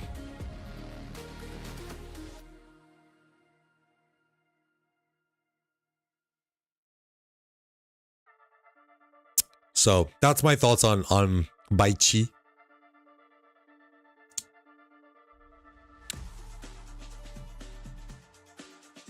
It really is, Boba. It really is, yeah. I couldn't, dude. It was like every single time I was sending that march out, I was getting 100k plus 7 wounds, and it didn't matter on like what was going on in the field, like getting wrecked, not getting wrecked. Like it was always getting over 100k, 80k. I'd say 80k plus on 7 wounds. It was just insane.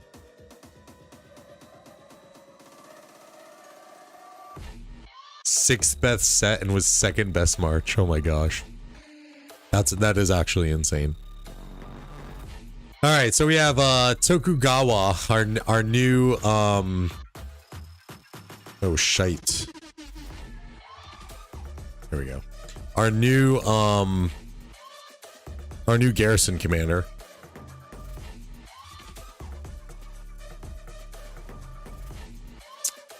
So first skill is going to be 2400 damage smite, and reduces defense by 10% for 3 seconds.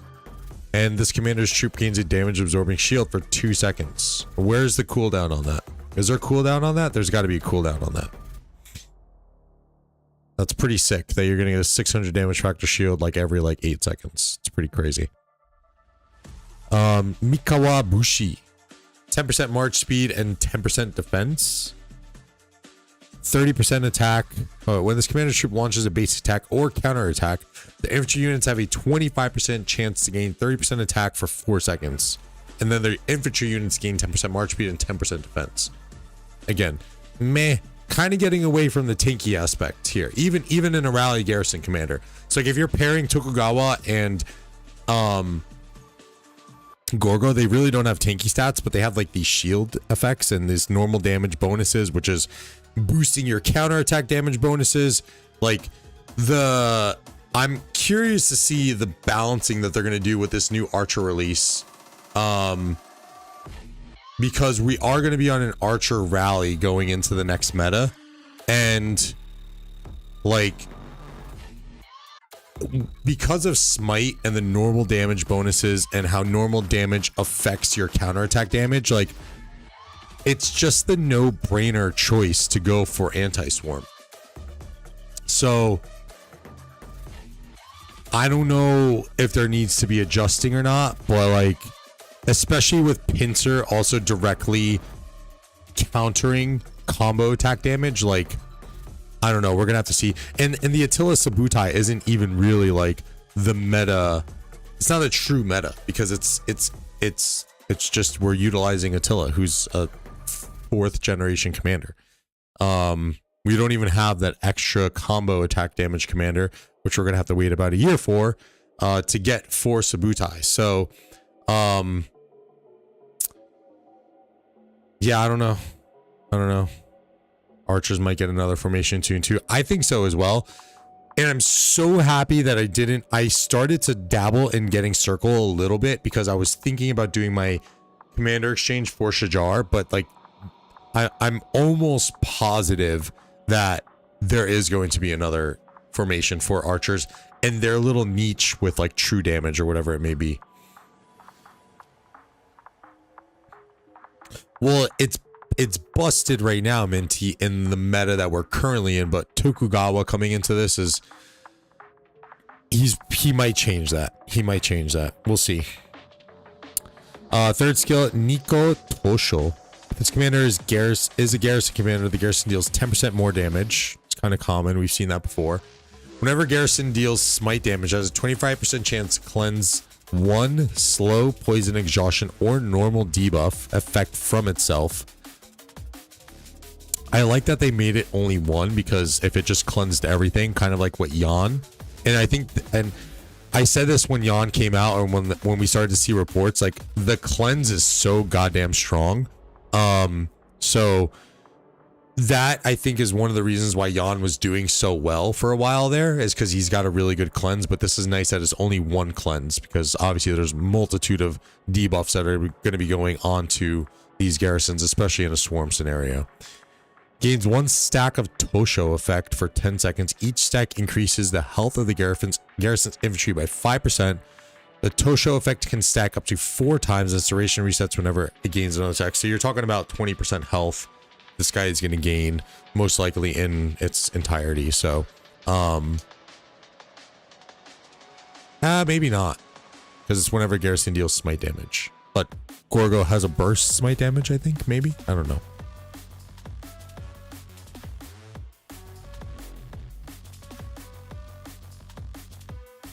Some bootleg cleanse. Yeah. We're gonna give you a cleanse, but you only get 1 on the hundreds of debuffs that are hitting your garrison. So it's they're not directly combating the swarm meta just yet. You know, this Japanese guy who I'll call T.I. was the first shogun on the Tokugawa shogunate of Japan. I did not know this. Was that from watching Shogun, Bubs, when we watched it, or what? That would be really cool if they did like a Shogun crossover, similar to how like Viking Rise did a Vikings crossover. Because Shogun is a fucking good show. If anyone's never watched it, Shogun is really good. Tokugawa gonna feed Asher. Bro's gonna eat. I mean, you're pretty spot on with your commander knowledge, Minty. So I'll be curious to see if that holds true. We'll have to see on that. 4th skill, Nagashino Gambit. If this commander is garrison, whenever the garrison receives a buff, it has a 50% chance to gain a damage-absorbing mighty shield for 3 seconds with a cooldown of 7 seconds. The shield is 1200 damage factor. So whenever it receives a buff, that's going to be directly correlated with Nico Tosho, his 3rd skill, and gaining a stack for his health. So the uptime for that is probably going to be pretty frequent.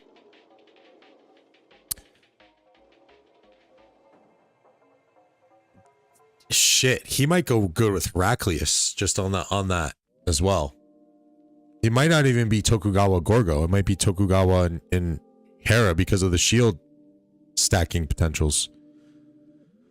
Siege of Osaka. Whenever this commander's troop launches a base attack or counterattack, has a 15% chance, 30% chance if it has a shield, deals smite damage to up to 3 enemies. 3 enemy troops in a fan, a direct damage factor of 300. So this is one where you have to watch out for AoE, but not something that's overpowered in terms of his expertise.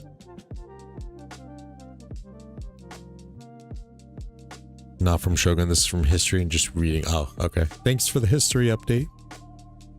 This kit makes no sense. Gorgo is still better then. Oh, well, let's take a look. Let's take a look here. Oh my gosh, we're 2 hours into this. Shiza. So if we're comparing to Gorgo, $2,300. Why do I keep saying dollars? Jesus, 2,300 smite damage factor. First base attack by this commander's troops. Then the next one taking next 2 seconds, the commander's troop deals 10% more normal damage with an extra 2% boost or up to 10% boost to counterattack damage and takes 20% less counterattack damage. 40% increase to infantry attack. 10% chance to increase the target's normal damage received by 30%. Commander serving as garrison commander gets 15% health whenever this garrison launches a basic attack as a 25. That's the burst damage that I was talking about here. Has a 25% chance to deal extra smite damage of 300 damage factor. Whenever this commander's troop deals smite damage, it deals 30% more normal damage for 3 seconds. I think that's the kicker here on why Gorgo might be better, because of the normal damage boost and counterattack damage boost that's going to come with it. But you can also kind of compare that to the shield factor that Tokugawa is getting. So we'll have to see which is better. The normal smite damage bonuses that it's going to be, so 30% on top of the 10% over here from the primary skill. But you also do gain a mighty shield here. And reduce the attack of nearby troops by 30%.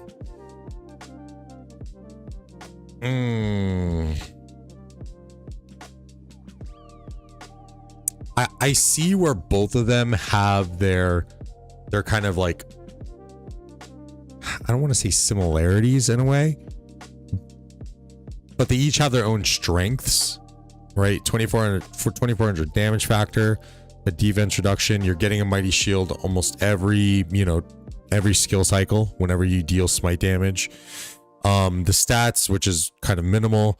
The cleanse, which isn't as overpowered. If this cleanse was just like not just on one debuff, then I would probably say you would have to go Tokugawa, because the cleanses is so key, is so clutch.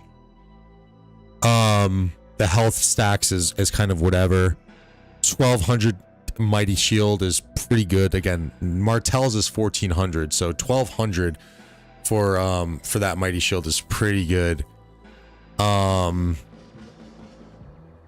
then you're getting a burst smite damage for each basic attack or counterattack, but it is a 10-second cooldown. So I think you're right, Boba. I think Gorgo is just slightly better, purely because of like the skill normal damage bonus. But it is whenever the troop deals smite damage. So of course we're gonna have to see what testing is gonna be like, and I would be curious to see what these guys do together, because I mean Heraclius giving you the 1200 shield from his active skill, right?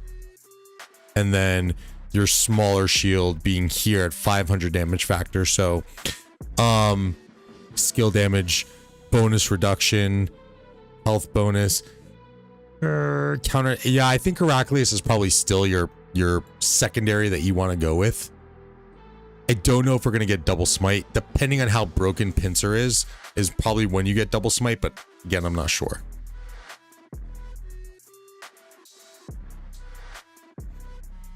Stream till 1 UTC, that's crazy. That's actually not too crazy. It's only like an hour and a half more.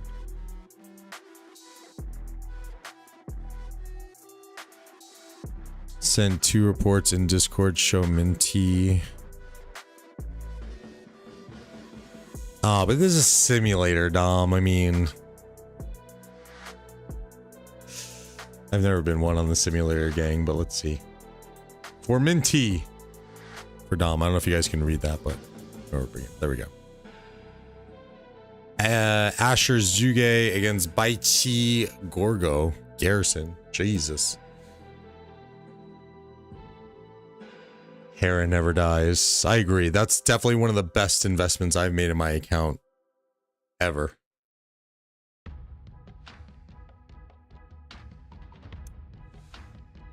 ZKX, welcome to the stream. Also, Gorgo's skill technically is a buff, so with a Gorgo primary, Tokugawa secondary, will mean when Tokugawa does his skill, he would have a 1.8k stacked on as Subutai hits his negating lot. That's true. Yeah. Shit, those are buffs from her primary skill.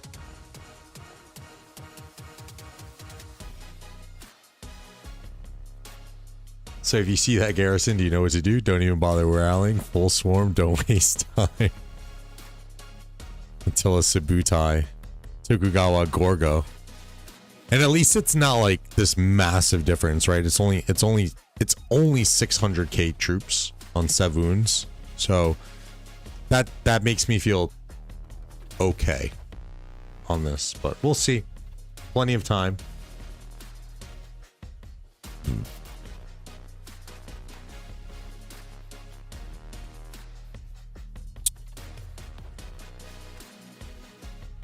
With full pincer. Okay, that makes sense.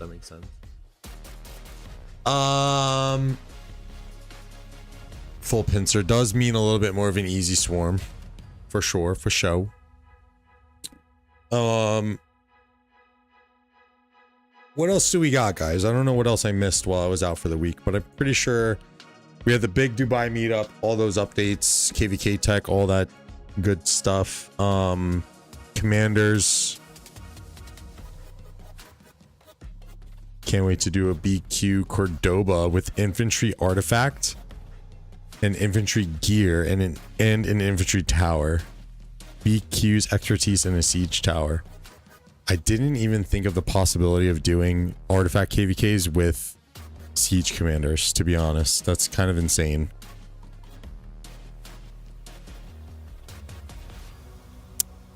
So speaking of siege commanders, I did a thing. I told you guys I was going to invest, and I have. So we've made that. We got to refine this. I don't have the blueprints for it, but we'll get them eventually. And I think this is where I'll stay. I'm not going to go legendary gear. I think at some point, maybe my leadership gear that I'm going to make is going to make its way onto Gaja. But we have a siege march in the works.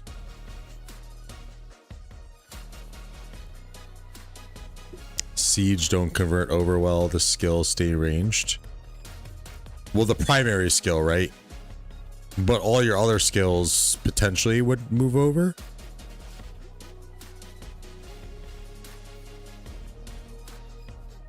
But yeah, we're on the path to making our siege march here, so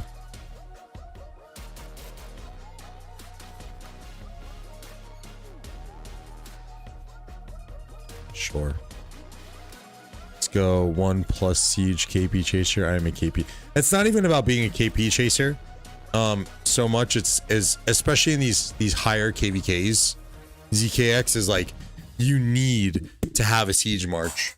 And I think even like as soon as you enter the realm of like A seeds and you have the possibility of being in Imperium KVKs, you need to have a siege march. Like it's only beneficial for the kingdom.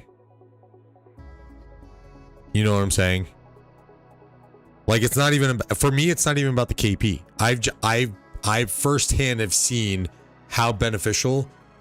Dude, I mean, we were fighting on that river against 606 in 2975 for a full ass day, getting like not demolished, but just, you know, having to fend off their siege towers, and it's only beneficial for your kingdom. 8th set after last KVK, it is siege. Oofed. So okay, speaking of 8th sets, like what do I do here, guys? Because I could technically dismantle 2 sets of legendary, but I'm quite literally setting myself back on iconics like heavily. Maybe it's something I do in pieces, but like it's very clear right now. Like I could run 3 semi-decent cab marches. Like we have Huo Belly, Joan Nevsky, and Arthur Phillip. Like, obviously Arthur Phillip is the best. But like the Joan, I'm pretty sure Joan Nevsky isn't trading as good as Ragnar Skippy. So like I'm so freaking torn on what to do right now. And it absolutely sucks. It honestly absolutely sucks that I won't get any materials back and I gotta, you know, I gotta just eat it, or I get 50% back, whatever it is. I don't know what it is. It's faster. It's not well. It was trading better than Nevsky Joan. Joking, but Siege play is a nice fresh way for playing, to be honest. Also, the truth is a Siege March is needed as much as the other units. I agree. It was kind of fun too. Like I brought it out when I was doing when I did a little bit of when we were cleaning up the zones.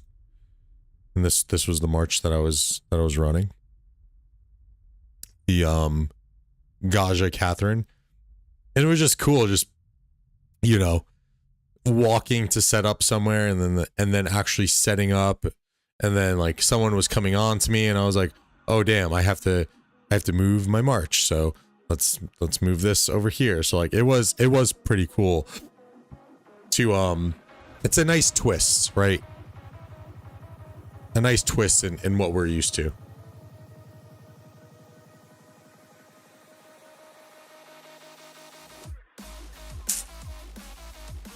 Joe Nev, this third is fine, honestly.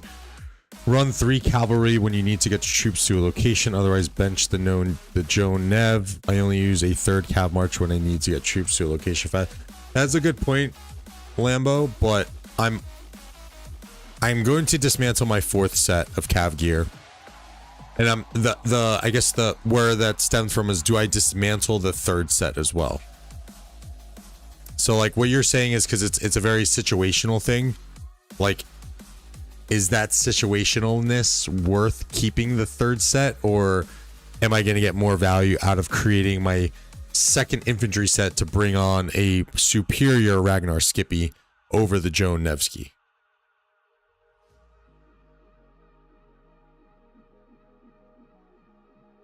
What the fuck? How the fuck do you have SVIP, Minty? I'm not even at VIP 19 yet. The fucking hunter chests. God damn it. It's not fair. It's not fair. Joan Belly, Huo William, Arthur Phillip. You could do that, yeah. My trades have always been better with Huo Belly, for whatever reason. I use 3rd cav more than, well, my problem therein lies, Lambo. Here's another non-whale problem. My troop counts. So it has kind of come to me that running the 4 marches is quite difficult to maintain. So that leaves me only killing off like a majority of my infantry and archers. And I usually run out of my 4th cav march relatively quickly. So that, like, the 4th cav march is like easy to just get away from, and I'm good. I can do away with. But then it comes to troop amounts. So the main reason why I am making a siege march is because I typically will always have some siege, because we've gotten away from this doing like siege garrisons that we used to do like back in the day. It's just not a thing that you can do anymore. So like that's like the main reason for me doing a siege march, is just because that's what my troops can kind of call for.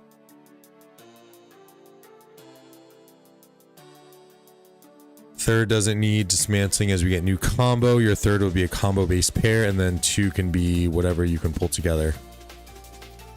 That is a good point. That is a good point, because I mean now with infantry coming, I mean it's still a ways away, but we're probably, you're right, we are going to just probably, and as I thought,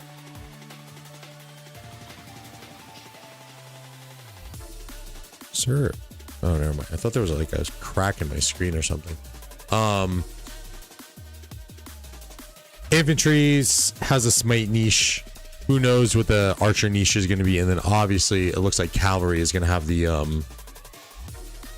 combo niche.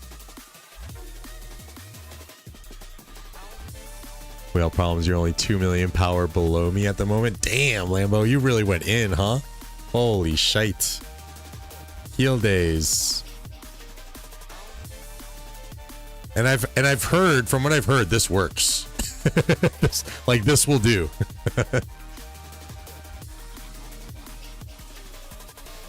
It does work.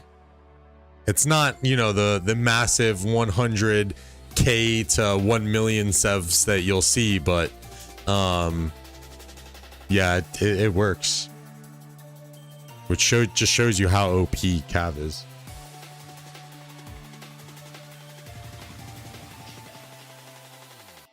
All right, so I think I'll hang on to the third Cav set for now. And we're still kind of just waiting for that catch up a little bit. So I think the plan is make a leadership set, wait for new archers, then on how good those new archers are to like make a new infantry or make a new archer set. And the good thing about infantry, I would say, is that infantry can... Would leadership set work with archers? I would assume so, right? I use gems for that. God damn it.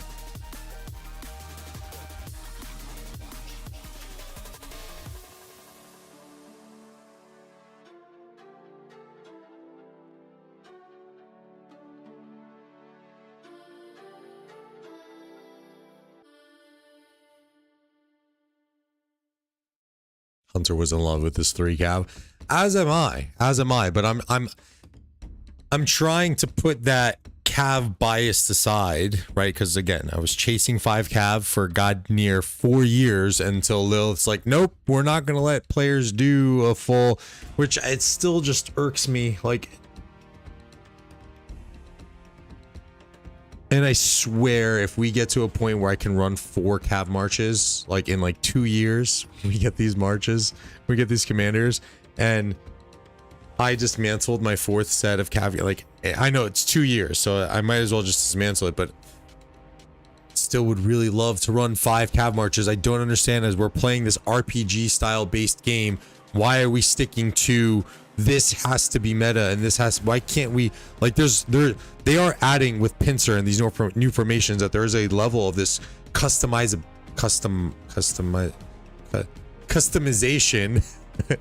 that you can do. But man, like, if it was still up to me, I would run 5 Cav. Like, that's how I wanted to build my account.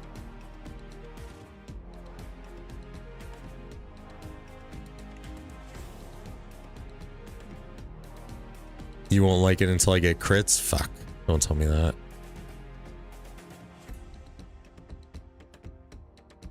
What's up, Nugget? Member for almost 2 years. Shout out to Nug. Run Nev Joan. Huo will. Huo will does not trade better than Huo Belly. You can't change my mind on that. I've tested it. It doesn't work. Oh, with 4 Cav. Okay. Well, okay. Then, but that's the issue. I need to train more Cav because I lost my 4th Cav march really quickly. Justin Belly, I guess, could work. Huo will. Yeah. Okay, I see that, Minty. Okay. I didn't know where you were going with it at first. My bad.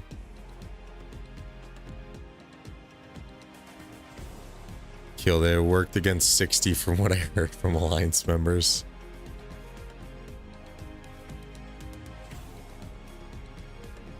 My dumbass dismantled my epic crit siege weapon thinking I'll have enough mats to craft my legendary siege weapon. I need 10 more. Well, as long as you're not any fighting, you're good, right? Tercio set.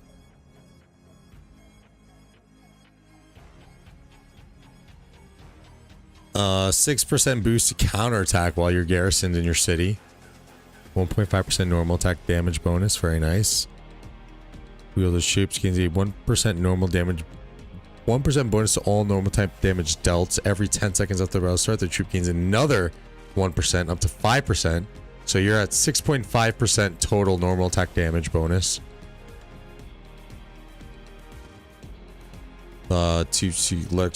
Less percent damage reduction equals 2% of number of troops around.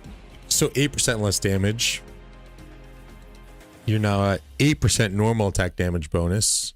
And you also deal 3% more skill damage. And you get 3.5% defense on top of all your stats, which is all going to be the same because it's Tercio. That's pretty good, man. Almost 10% normal attack damage bonus and a 6% boost in counterattack damage with your critted vengeance is pretty fucking nice.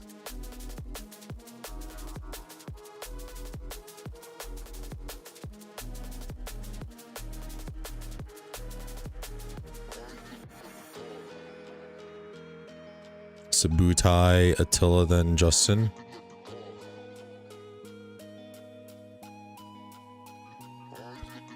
Yeah, you always want to keep the swarming in mind, although my swarm days are probably over for now, so I hate to break it to 1093, but I'm probably not going to be at the level of spending that I was at this KVK for quite some time. So don't expect me to be like swarming heavy.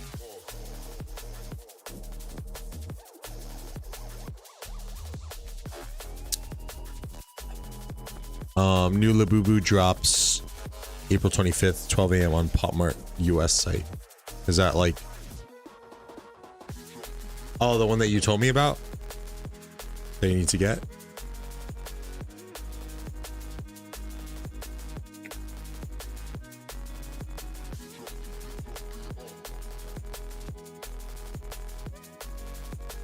Okay, heard. Just send me like what the actual set is, because I don't really know what you're talking about, so that way I know which one to buy.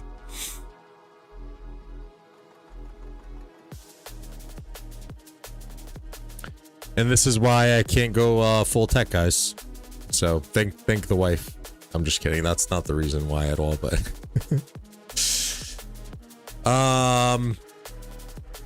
I know Minty wants me to go to one UTC, but it's not gonna happen. It's an hour and 20 minutes of time I'm gonna have to kill. Find out if we get him. You guys are going right in already? Killed it? That's pretty insane. How the fuck are you guys going right in? You have to send me the set, Bubs. I don't know what set you're talking about.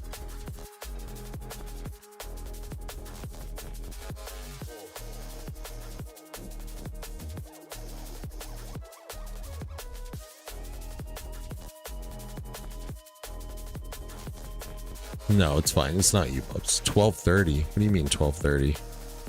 It's 23:30. It's all right. I will be anticipating this new migrant. Maybe I'll post it onto I don't know. I'm probably not gonna post it anywhere because I'm gonna go watch Andor and get ready for this season 2 release.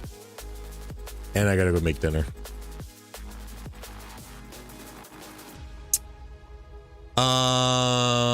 Yeah, I think that's all I got, guys. I mean, it was nice to kind of get back and 50 minutes.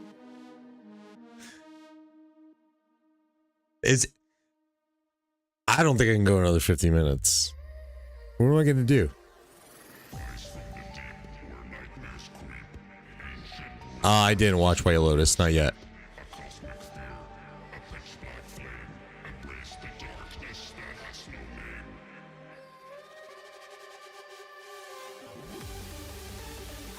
Oh, here's that hardstyle song, Bubs. All right, I'll try and go. I'll try and go for you, Minty. This better be a good fucking migrant. I can do Triarch of Trouble. I'm gonna try and stall this out. I'll do bets. We'll do. I think I might do this wheel.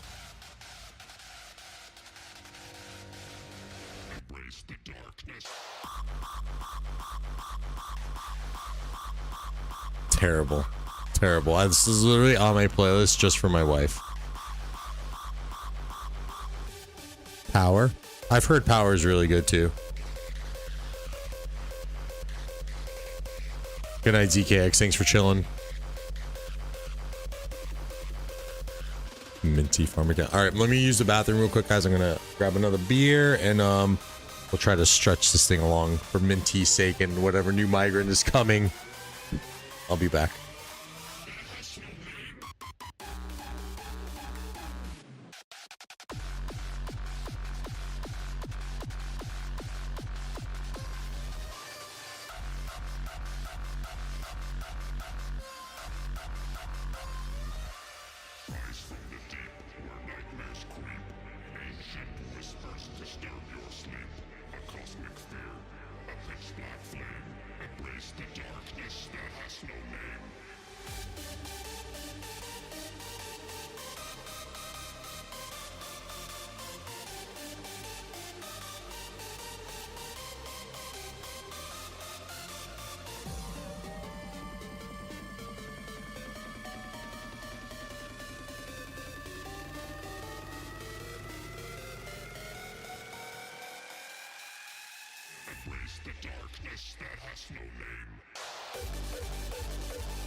Look, I guarantee I had a viewer drop off because of the song, Bubs. I know, actually held.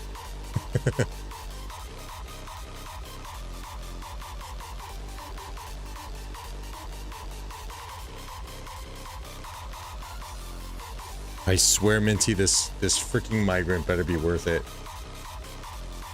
Let me see something real quick, because I was debating on buying this bundle at least up to 100, but I want to see what it's like so I can max the wheel. Where's bundle info? Bundle infos.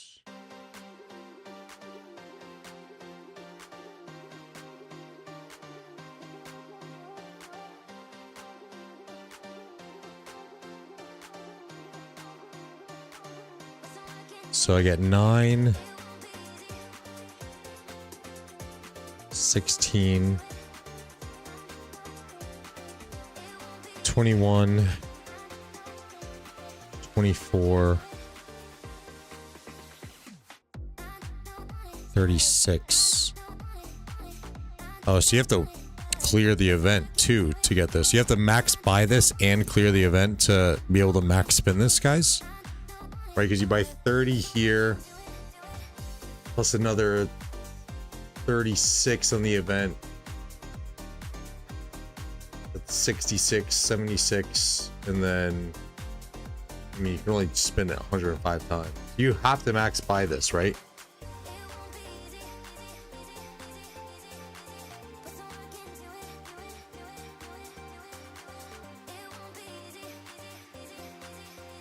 Disastrous, welcome to the stream. Doing good, man, doing good. Doing a little catch-up stream after we got back from vacation.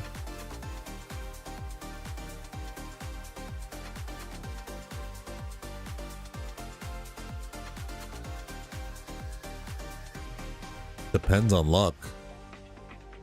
Well, I just want to get the 90 you need for this.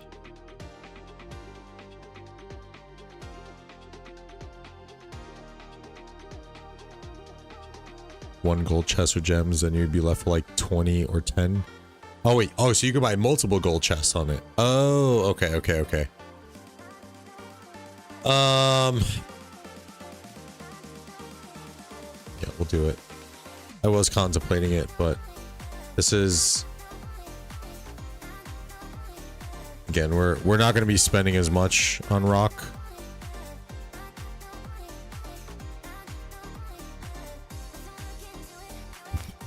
Buy all these.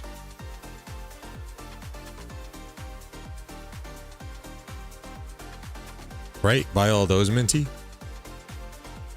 It's only like 2,700 total gems. Pull out my Pluto Mall while I wait for a response.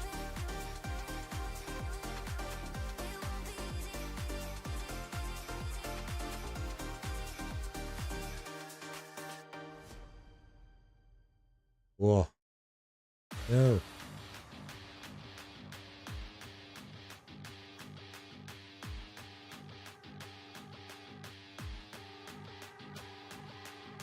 Okay, just one gold chest, okay. Oh, and the gems, yes.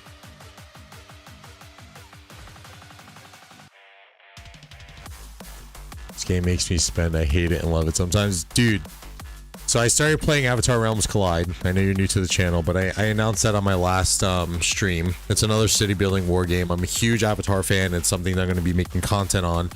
That game in its spending is fucking nuts because it is so hero friendly when it comes to buying bundles that, like, we're 3 weeks into the server, and I think there's probably like some of the whales in the server have already maxed their first legendary commander, who's not like the Minamoto equivalent. That's how friendly that game is when it comes to buying bundles. Like, there's a bundle when you 6-star a hero, as they call them in that game, and you get like $100 bundle, which gives you like 80 universal sculptures. It's fucking ridiculous, dude. It's insane the friendliness that game has towards spending and developing your commanders / heroes. And it's also more insane considering that there's not a lot of heroes in general, so they might run into an issue with whales getting bored, but I don't know. We'll see. PTI, welcome to the stream, brother. We did not register yet. We just finished migration today, or we're finishing actually at reset, which is what we're waiting for. Minty's got me waiting for another 40 minutes because we're supposed to be getting some really big player, apparently. So let's see. Let's see. But yeah, we're still kind of finishing our migration.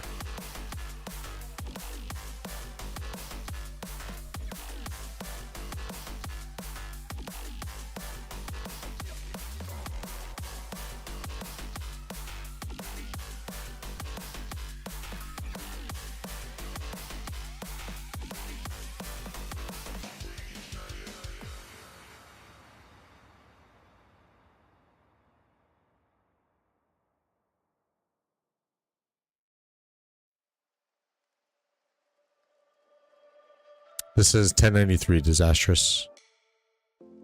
There with silver and only a few bought gems. God damn it, Minty suckered me into buying a gold.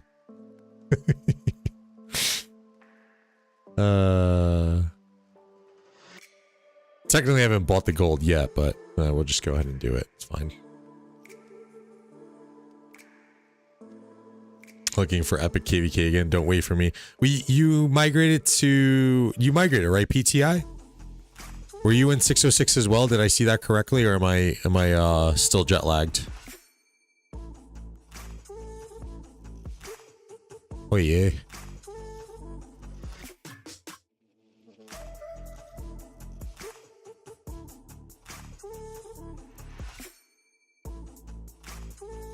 Yeah, 606, that's right. I did see that, right.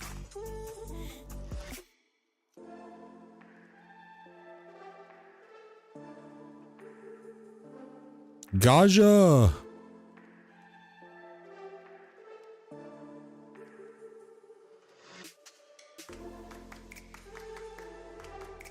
$2 trillion. Scheiße. Yo, why you guys going to friggin... Wait, 76?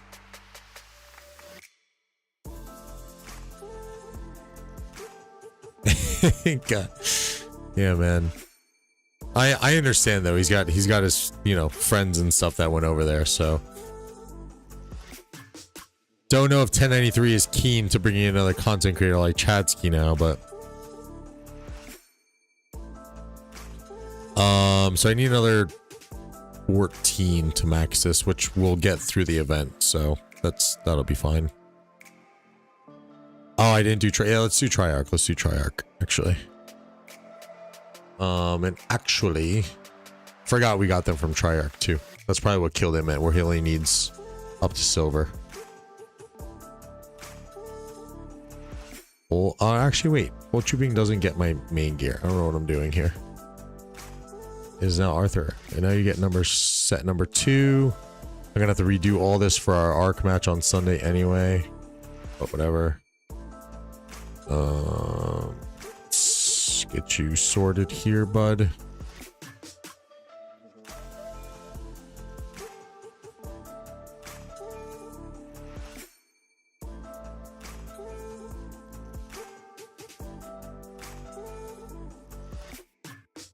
I don't even know. I don't even remember how to play Triarch. I honestly have no idea.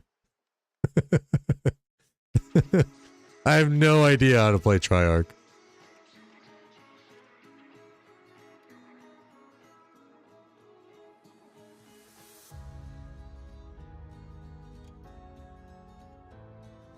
I didn't know. Run around, have troops. Oh, is that the one where, yeah, you run around for the troops? Okay.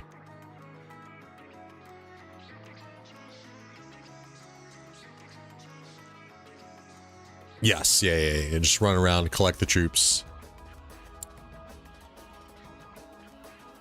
I mean, there is that like, there's like some essence to it in a way, but the skills make it interesting. But yeah, here we're just gonna run around on the outside. Collect our troops. Oh shit. Oh shit. Run.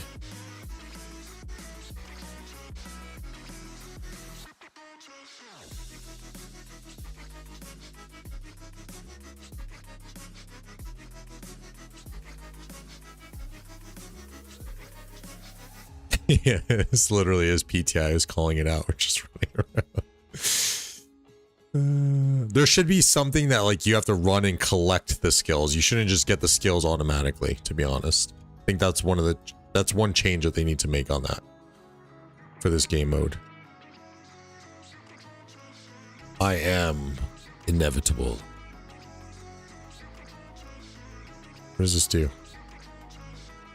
You're showing use when recruiting. Ooh, that's nice. Let's go for a little chunk. Let's get for a little chunky here. A little chunk of troops.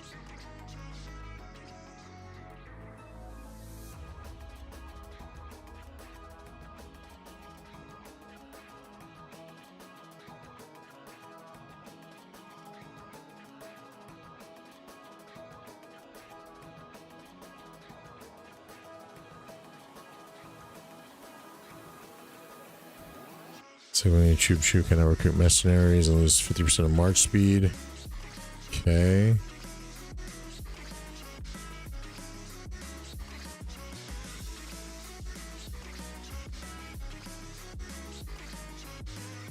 Oh, that's our guy. We gotta run in. We gotta run in. Fight with him. Fight with him. Sucker, you're dead. You're dead. You're dead. You're dead. GG's. Okay, now we gotta fight together. Go.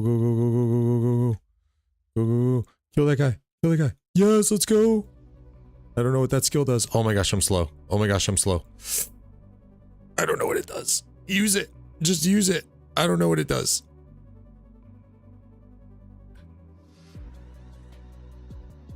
Fight together. Fight together. Fight together. Fight together. Easy. Easy.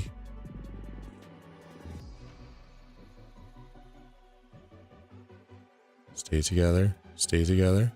Stay together. Go. What are you doing? What are you doing? What does this do?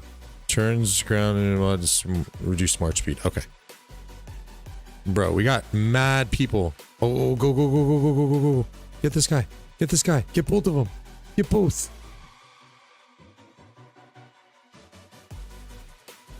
Oh, motherfucker.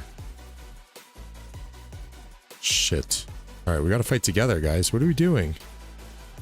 Bro, we had so many as a team. I don't know why we're not fighting together.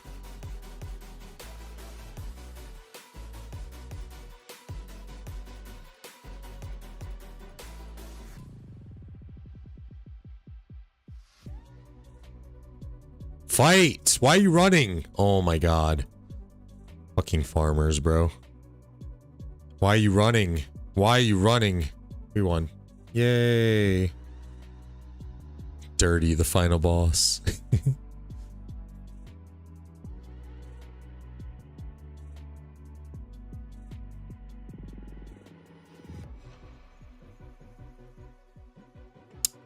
Did I get all the dailies?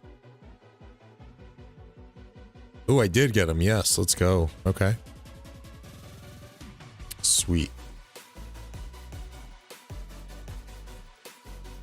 I wasn't running, motherfucker.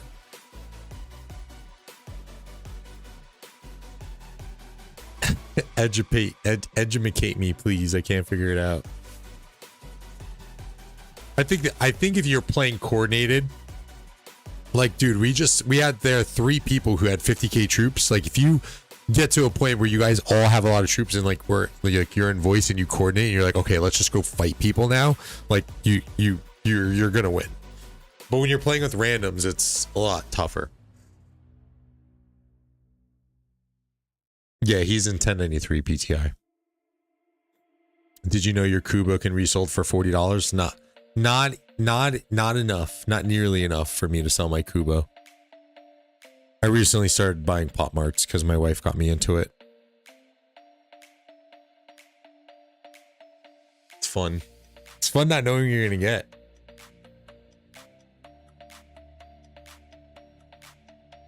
And then I got this cute little guy. This was the guy that I was trying to get. Here's my chase. Here's my OBS.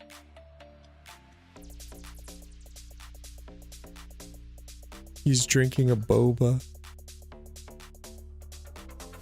So cute.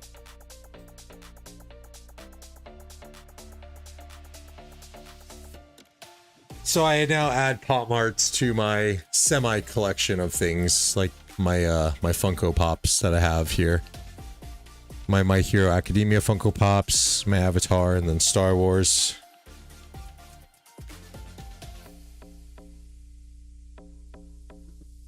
I think the sentiment, at least from like the regular players PTI, is that we want to fight 606 again.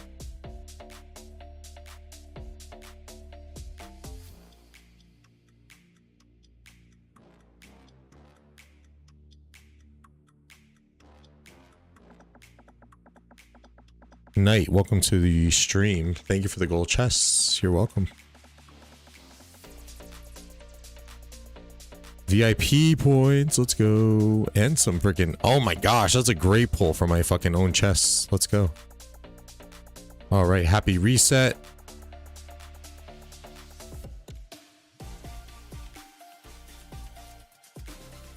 Don't really need commanders, to be honest.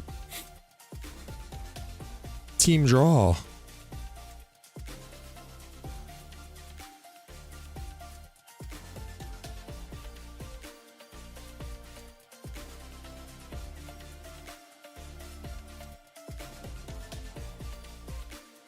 .606, the field monsters fought a long time ago. We just fought them as well and beat them. Shoot for top 10 no matter what, so I can deal with 1093 fight would be fun.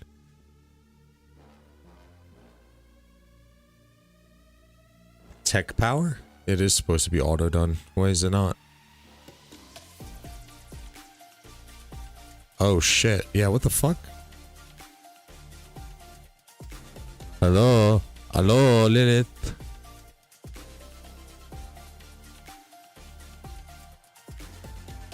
Yeah, it is something like this little card event.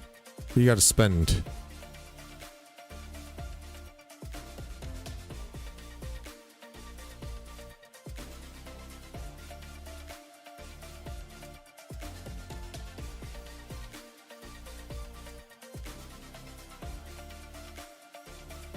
Gaja?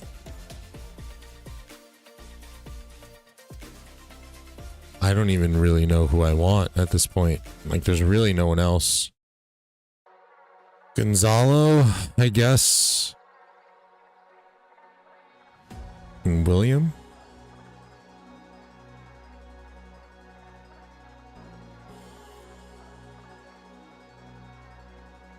It is reset bubs, yes. We're waiting another 30 minutes.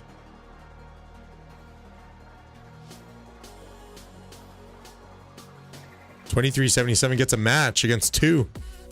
What's it look like? Send. Send.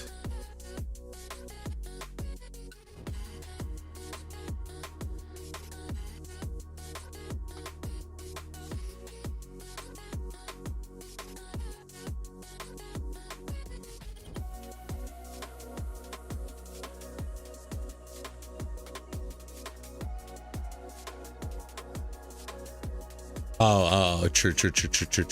I forgot. Yes, yeah. But didn't get no match found. That's a huge dub. I'm shocked you guys went right back in. But I guess that's like, you're almost better off in a way, because, you know, many of the other Imperiums aren't. What are you guys at right now anyway?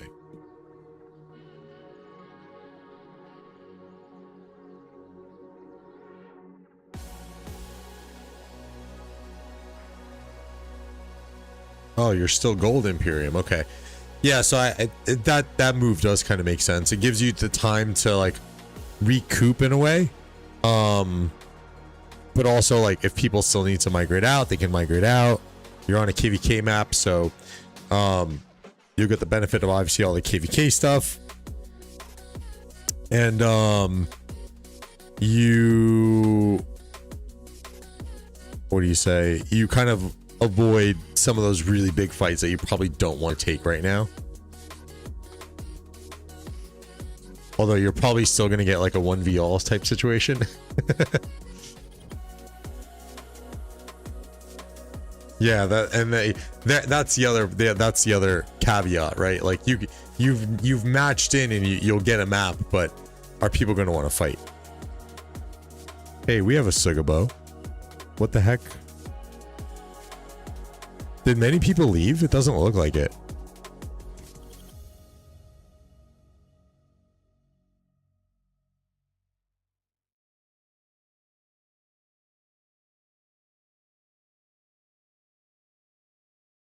Yeah, it doesn't look like many people left at all. Good on you guys, honestly.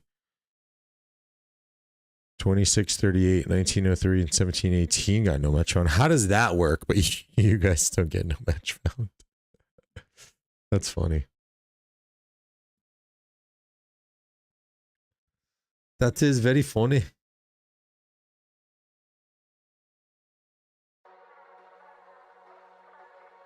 What the?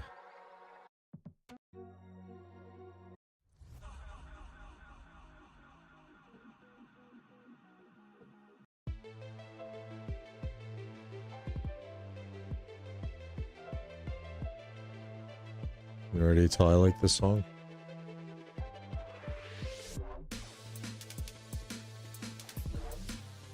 We are 3.3 billion KP in GV.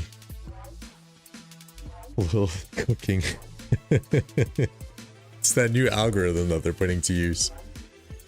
Oh gosh. All right, let's do let's do some spins while we wait for this mystery migrant to come in. Minty, it better be in fucking 25 minutes, my guy.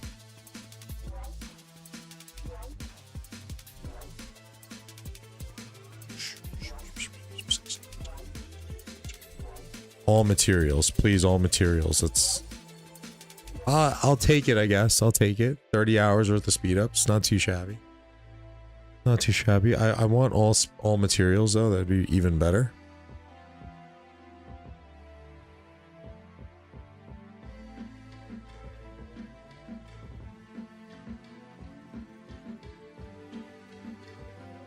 Still no materials. That's lovely. Still.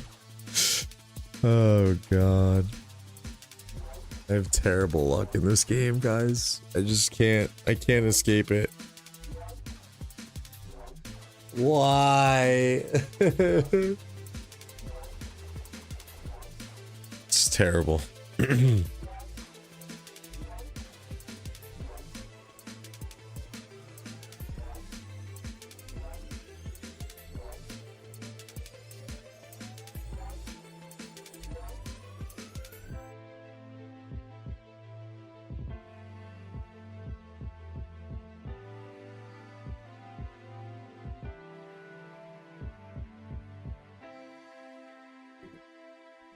Still no materials, no legendaries at least.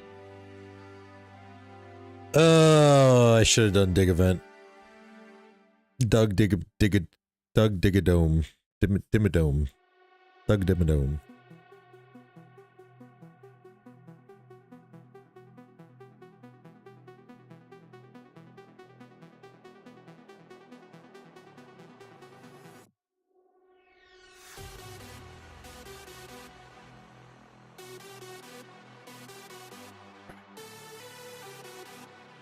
12 spins on egg, 21 fragments. That's fucking nice, dude. Yeah, egg event. I would say egg event is probably the one event that I have the best luck in. Yeah. Not even low key, Minty. It's high key getting wrecked. And yes, PTI Dalrook is actually really good. It is really good. I did that for the first time like a few months ago, and I was pleasantly surprised, of course.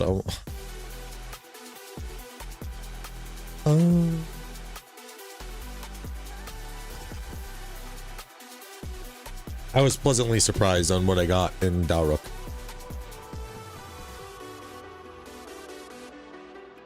Since I'm pretty much caught up on commanders for the most part until we get BQ and we see what's good with him.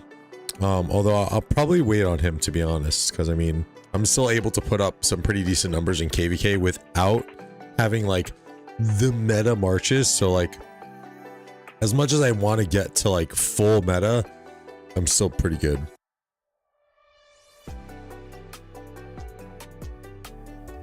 So many mats, which showed more, to be honest. Should be more for an event that you got to spend on. I agree. Because I mean, if you got the 10 here, right? If you got the 10, like you get 36 mats altogether. Like that's 26 mats. That's really good.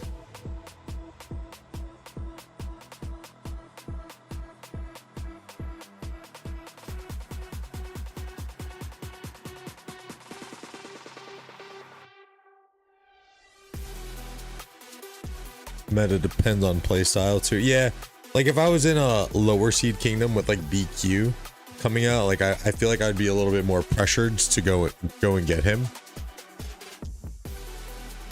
Look at Chadsky, he can't do crap with ZL Herman, basically a skill issue. I can't do crap with ZL Herman either. It was, I mean, in zone 5, it wasn't a great march. I had to switch to Herman ZL.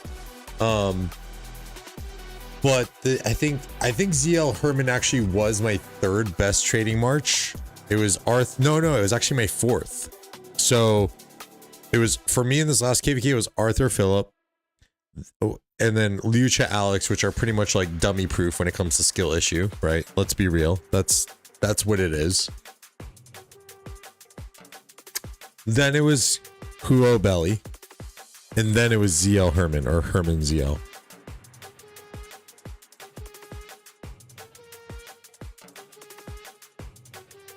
But I'm glad I'm not the only one that can't perform with ZL.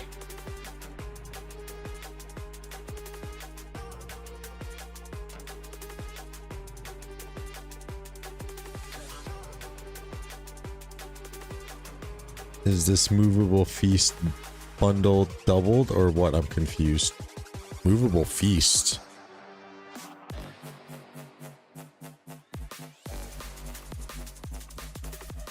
Oh, probably. It's not as good of a version as this one, most likely. Disastrous. Still my 2nd best march overall, despite Archer sucking at the moment. New Archer release is going to be OP. I do think that they will be, especially for the rally sentiment. I'm very curious to see what open field is going to be like. Are they going to keep rolling with this true damage? I feel like they have to. Cool. Arthur does best. ZL Herman, and I do attack march 70% of the time. Do you micro that, Keeled? So like, if you see a march diving too far, because that happens with attack march, right? And I got really good trades in the opening against 606 and zone 6. I was doing attack march a lot of the time, but I was also getting wrecked a lot. And I think that's where a lot of my speed is went to, because I wasn't microing my returns. Because there will be one troop that clearly gets stuck. So you have to micro them back on a recall. Okay, you do micro. Okay, that's good to know. That's good to know. So maybe I'll take that approach as well. Because yeah, you have to micro, because your marches start to wander off and drift.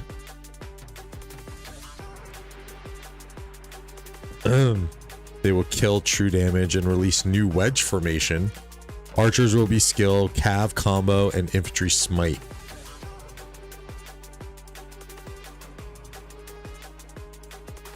God, that sucks for the Shajar investments. Oh, thank God I didn't swap to her, because I was so close to swapping to Shajar.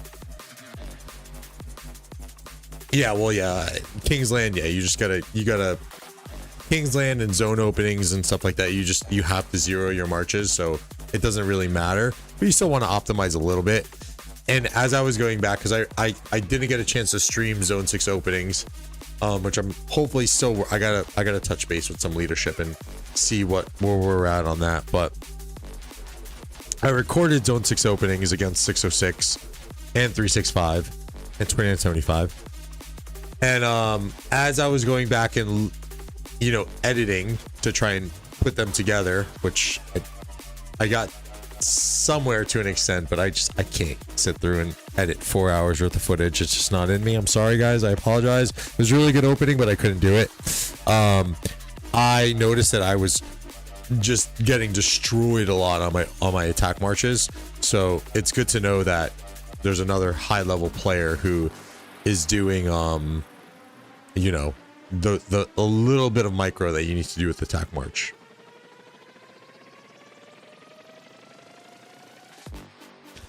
Blows, but she is a dead end with no recovery. To be honest, I maxed day one, still butter.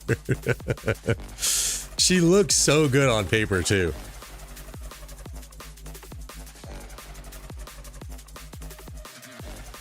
Never gonna use again, other than when you run low in normal arcs and don't want to heal. Hey, she's a good barb chainer, you know.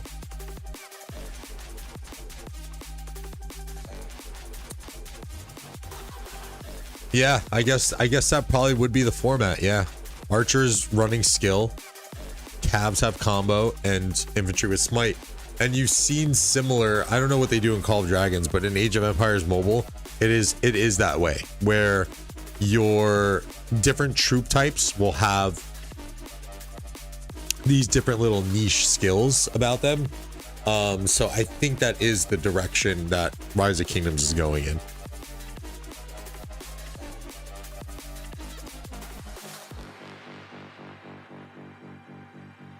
Oh yeah, and chain. It makes me a little happier. She has a really good chaining march, even for like a minimum investment. Like mine's 11111, and it keeps my ZL alive pretty well. 45. You said 30, bro. Oh my gosh, Minty, I'm gonna kill you. I'm gonna fucking kill you, Minty.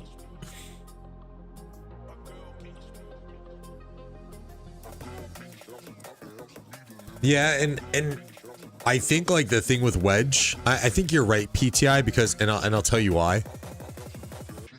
Because I always questioned this and I never tested it. I don't know if there was ever, you know, I don't know if Chadsky ever tested it or not. But when you go to Wedge and you go to Hunter, so you get a 5% boost of skill damage, but your, you know, what the second part is when dealing direct damage to a single target, the damage is increased by 10%, otherwise it's increased by 2. And archers are known for having AoE, so Hunter loses a lot of value when it comes to this second part of the skill. So I do think you're onto something here where they release a new formation for skill. Specifically for archers, I should say. Specifically for archers and AoE coverage. Because this still works well with troops like Huo and Belly, right? But the transitions, the conversions, the new formations, like they have to settle in soon because there's a lot of changes. And even Chiz mentioned it on his video when he was breaking down the pincer and arch differentiations. Like he just invested in dumping conversion stones onto his restart onto arch, and that was before pincer special inscriptions got released. And now he's like a little frustrated that he can't take it, you know, he's gonna have to convert those now into pincer. So they have to settle in soon on these formations. Like, they can't keep giving us all these new releases. I understand this is kind of your guys' chase, PTI. Right, like they need to keep the chase going for you whales. But like there's gonna have to be another way that they're gonna have to do this, because the new formations and like the conversions and all this stuff for like all the old players who are not whales is getting a little much. Like they're gonna have to introduce, like, I think mounts will be coming. Like they teased that in the April 1st thing, but I think mounts and they do the pet system, which is pretty much like the formations and all and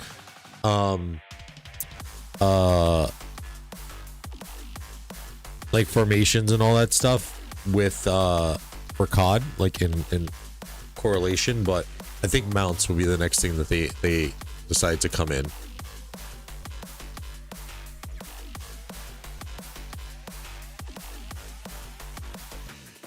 Later, Keeled. Have a good one.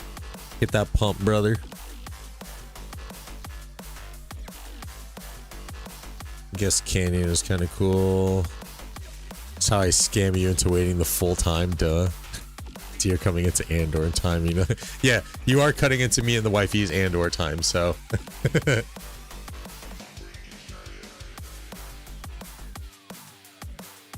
New wedge equals more money for Lilith, and that is the new meta, how they earn their money. Agreed. Change my calf set to arch and then switched back to delta. Oh my goodness. Oh, PTI, you're a beast. Lilith appreciates you. They do need to, they need to settle in. They need to settle in because it's gonna start turning people off. Issues, a lot of people are making advance on equipment so they can see their desire to open new revenue stream. Yeah, and I think that the mounts is going to be the way that they do it. And like we have to just be prepared, right? Because there's like they have Crystal Tech obviously, but they have to keep introducing new features into the game to keep the whales happy and to have a new chase thing that people can go on. And it is actually surprising to me and how fast some of the whales have been able to gather level 5 awakenings, maybe even to their surprise too. So I think mounts will be the next thing to enter the game, and then who knows what comes next. Maybe we get dragons, maybe we get, who knows, some other flying unit that accompanies our units on top of mounts. I mean, the fact that we're going into this fantasy-ish realm, along with like the graphics going in with Call of Dragons, and they're giving us Arthur Pendragon, who is, you know, more or less a fictional character from books, leads me to believe that there will be more fantasy elements that start to get added onto it. Like maybe like after mounts, we start to get mage characters from like, where did my music go? Oh.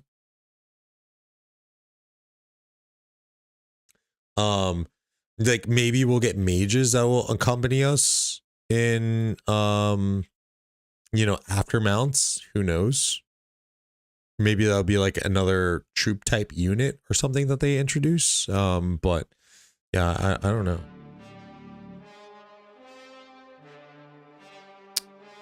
Who knows? But I mean, we're going on 6 years into Rise of Kingdoms, and they're still, they are still. I mentioned this as well when I started up Avatar Realms Collide, and I kind of showed a little sneak peek on my last stream before I went away to vacation on the aspect of like city builders, and I play them as they come out. I've played the other Lilith game. The only one I really haven't played is COD. But I played Age of Empires Mobile, I played Avatar Realms Collide, played Viking Rise, and still, I do believe that Rise of Kingdoms is the superior and dominant city builder game in the mobile gaming space.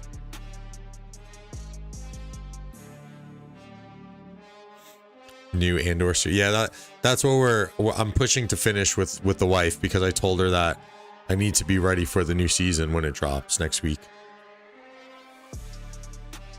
Merlin wipe the field. And okay, so that's interesting that you say that, PTI, because when I played so there was another like anime gacha style city builder that released that I started to play. I can't remember the name. Let me see what it's called.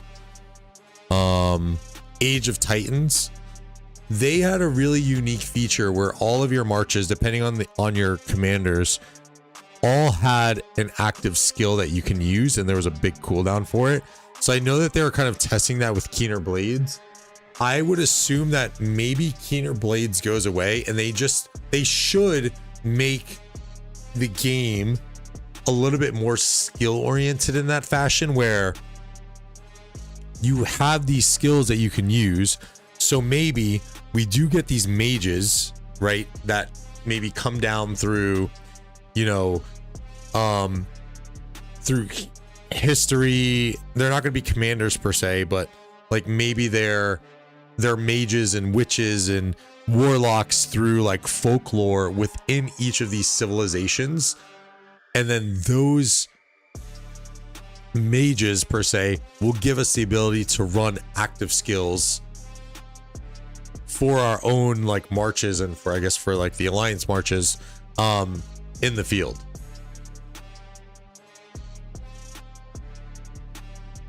That, I think, is probably the one thing that Rise of Kingdoms is missing, because I know Call of Dragons also has that feature.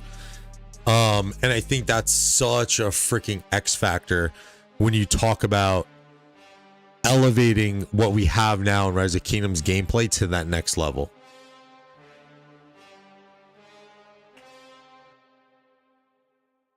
Andor is the best Star Wars series that they released. It's even Mandalorian season 1 was really good, but I think Andor edges it out slightly.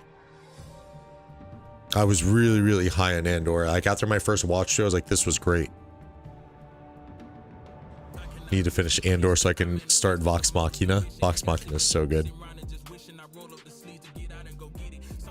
Another good Star Wars one is Skeleton Crew. I was actually pleasantly surprised about it. It's a little bit more like downplayed for like the younger audiences, because it's like the main characters are like a bunch of kids, but they did it really well. I'm like halfway through the season, and I was really surprised and very happy with what Skeleton Crew was able to bring to the Star Wars universe. Disastrous team draw hates me. I keep getting ones. Welcome to my no luck life. Could be cool, but need to slow down on changes, to be honest. I agree. They need to set this formation things already, and then they need to start expanding on others. Obi-Wan was good too. Obi-Wan was good, I have to admit. The Dune prequel was okay, but I felt it slow at times. But I guess I have to give a little bit of like leeway to like this first season aspect of it. But me and the wife watched that as well, because we like to do movies, and I told her at times too, I'm like, it's just there's not enough going on for me, but it did close out pretty well.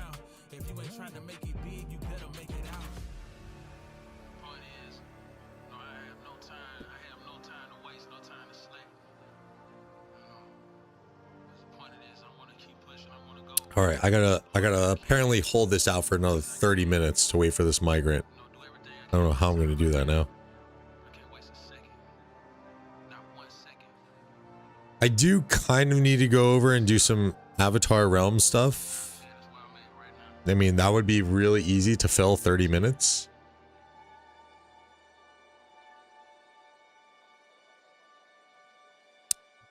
Yeah, the plot and development was pretty good.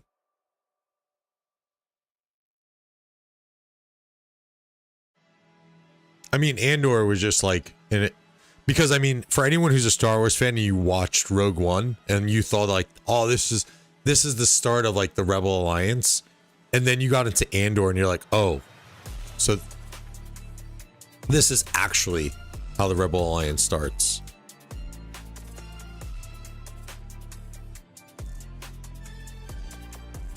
$10. Okay. Please let it be 10 minutes, because the wife is she's getting cranky. If it isn't BT Cyborg, then I'll be disappointed at this point. He is basically TC himself. TC. He is basically himself. BT? You mean BT? I'm with you, PTI, don't worry. Already just showing. Alright, I'm gonna run to the bathroom one more time. This is the beers are getting to me. I'm not gonna have any more, but I'll be right back.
All right, so I lied. I do have another beer that I can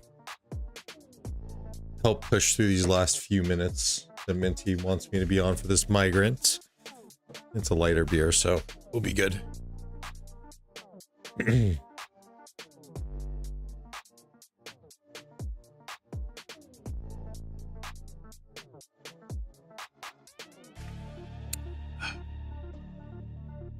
$22.93. Skip another pop.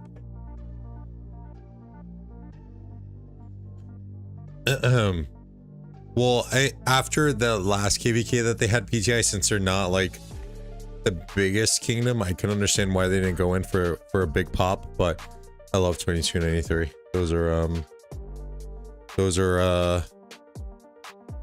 the guys.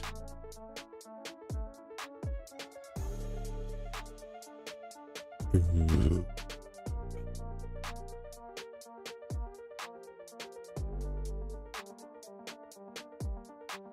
Wife approved the drinking. She doesn't mind it. I don't drink a lot. I do tend to drink a little bit more on streams because as a natural introvert, it helps me to, like I told her too, I'm like, this is all like what you see on stream is like a character in a way. Like I'm not this overtly like chatty in real life. Like I put on my game face for work. I put on my game face for streaming. But outside of this, like if I go to a bar and I'm sitting there and I'm having a drink and someone tries to talk to me, I will short answer them because I don't really want to talk to them. So the drinking helps me kind of stay a little bit more engaged. Sapporo, it's nice. That's a good one. That's a good one. That was one of my bread and butter brands when I was with my last company selling. It was one of my high volume brands. Milky Way in one key. Now I have two. What is Milky Way? If the migrant is not in, they gonna become an immigrant in my books. Left to try and fight. And biggest KVKs could have been happy winning KVKs in 93 forever, to be honest. Great Kingdom. Well, I mean, I wouldn't say like winning KVKs, but we'll see. Like I even mentioned, like if we went into a match right now with 960, I'm very curious what that would look like. We would have to have some really insane planning to plan around the longevity that they can sustain there, especially with 93 not being 4 alliances anymore. Because obviously that first showdown that they had, they won because they were a 4 alliance setup. But now it being 2 alliances, like you would really have to do some pretty in-depth planning to beat them out, I think. Singu, that's the Brazilian beer PTI, I believe. Someone recommended it to me last stream. It might have been you, actually. I don't remember. But someone recommended it to me on a few streams ago, and it is on my list to try. I do have it available here in Jersey. Let's do another Triarch while we kind of kill some time here.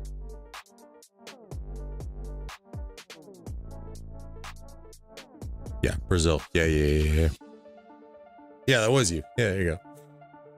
Zingu Black particularly. I did see it at the liquor store a few weeks ago, like after you mentioned it, but I was just in the mood for something a little bit lighter. So let's see. Minty, when is the surprise coming? Yeah, for real. Come on, yo.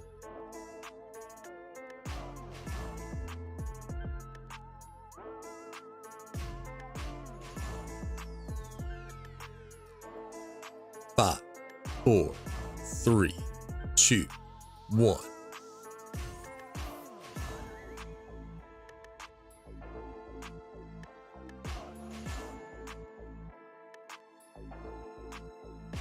Oh, I missed that one. Shit.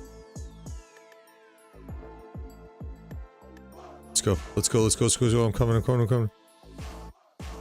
Some more units. Keep going. Follow him. Oh wait, where did he go? Shit, no.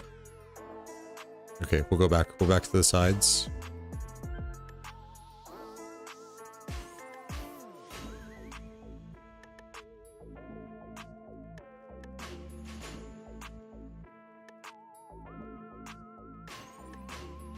Okay, we got a fair amount there.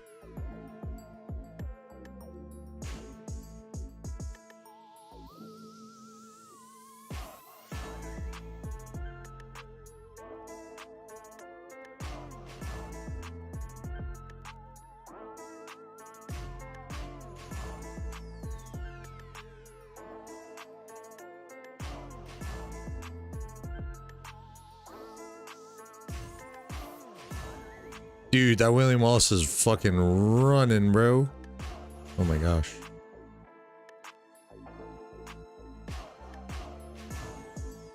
Stay around here, gobble these up. Oh, no, what are you doing? Why take that fight?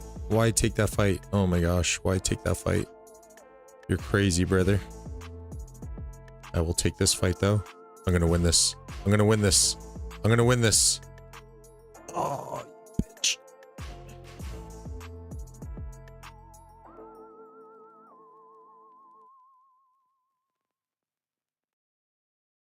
Let me just stay with my dude.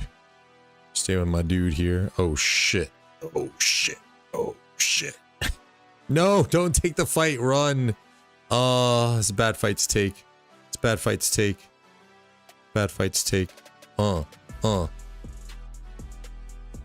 Go back. Hello, I can't target you. Bitch. Come on. No! That's me. No. How did I not get that? Oh my gosh. I'm getting wrecked. I can't run. I can't run. I'm light enough now. Go, go, go.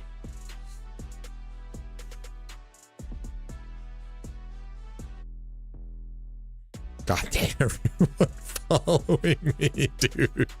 Get away from me. I got nothing. 30 seconds.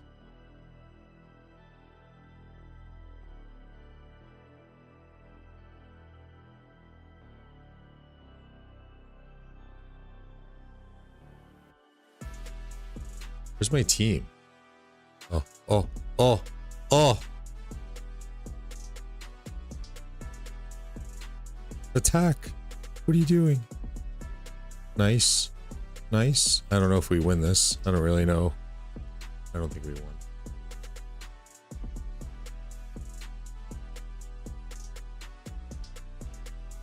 PTI, thank you for the 10 gifteds, brother. I appreciate you. Luana Lu, Evil Clown, Boast, Kui, Plato, P-Min, Pipple, Mad Mania, Thanos, Sana Rahman. Welcome to the Dirty Gang. Plato Cotton 4K.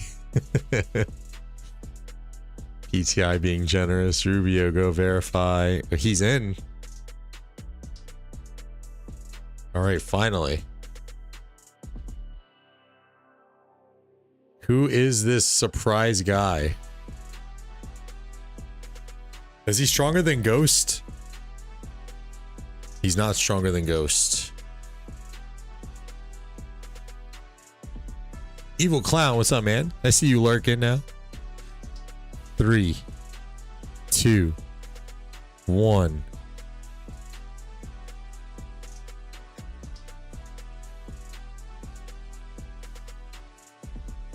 Minty. He's not even over 100 million power.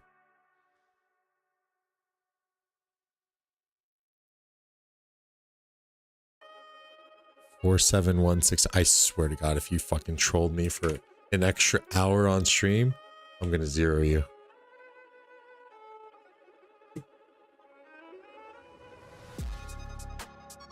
Iro? Who's that? I love the name. I don't know who this actually is. It's not Minty. Are you referring to the guy who's next to you? I would hope. It's not Seif. Danny boy.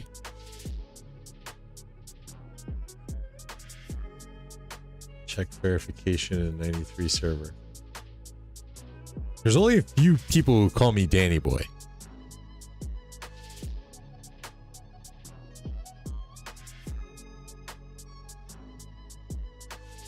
Oh shit.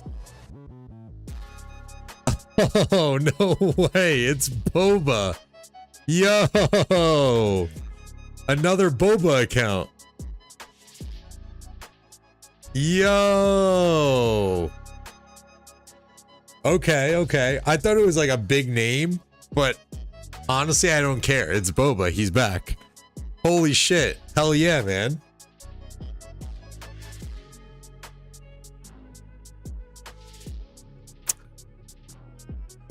It's Bubs. It's our friend Boba, who is in 93 with us, but he went back. He brought his main account to 1841, and I guess got this account now in 93X.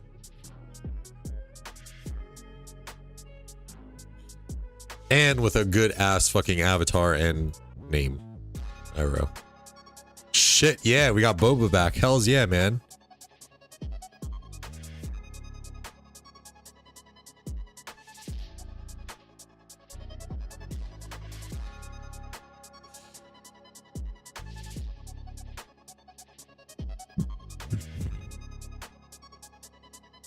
Oh, it's the same account? How? Oh, it is the same account. Wait, how did he come back so fast?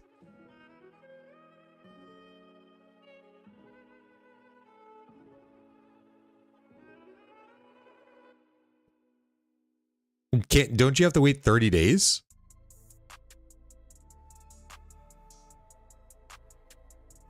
the same account.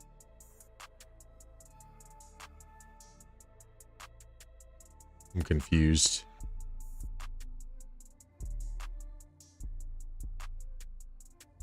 It's literally the same account.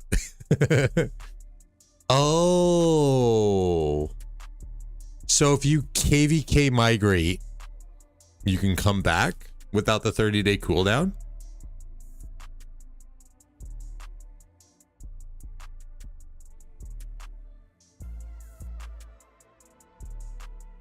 Boba TC is here. In the Alliance chat. This is a sign that I need to no waiting might happen in a couple days. Yeah, you know, the wife would be furious. That I think this is a sign that, and on part of my next emoji slate that I do, I'm gonna have to do a bunny boba. Martel support pulled some strings. Wow. I think we have to do a bunny boba now. That would actually look pretty fucking fly. And it kind of works in with what I want to do for my intro screen that I'm thinking. Because I am a pretty avid Star Wars fan. The way that I'm thinking my intro screen starts. So I kind of got a little inspiration from Drago. So like he's got his dragon on that perch, and then it kind of flies around and then goes into like his actual screen. So what I'm thinking of doing is I was gonna have my bunny jump into like a Star Wars looking like aircraft, because I also I had like an affinity, like I kind of wanted to chase being a pilot at one point in my life, but it didn't happen. And that's part of the reason why I fell in love with Star Wars, is because of like all the aerial scenes. So my intro on what I'm envisioning is going to be a bunny kind of flying around, like jumping into the starship, flying around a bit, then jumping out, and then kind of coming on to land on my shoulder, which I'll have an emoji set for me, or emoji or caricature, however you want to frame it. So maybe I make that bunny even like a boba looking type deal. So, or I just do a boba bunny. Boba bunny sounds pretty cool. They're pretty dope. Wow. Okay, that is a nice surprise. Thank you. Definitely a player that I think that we all kind of missed, and we're a little disappointed on hearing the news that he was going to migrate out. And yeah, man, I think that's fucking huge, man. It's great to have you back, Boba. It wasn't for long, but it's great to have you back.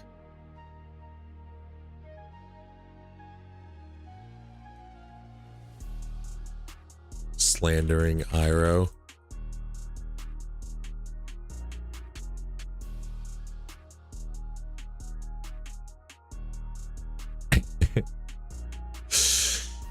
Very nice to have you back, Boba. Thank you, Minty, for pushing me to wait to this, because that was definitely worth it. Literally just the week. Well, thank you, Boba, for also expending the passports needed. Unless you're able to pull some strings with VIP, and they're like, oh no, we'll send you back.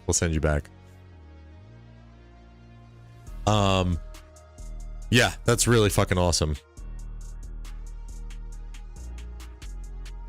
We'll leave it on Boba as we kind of close this thing out.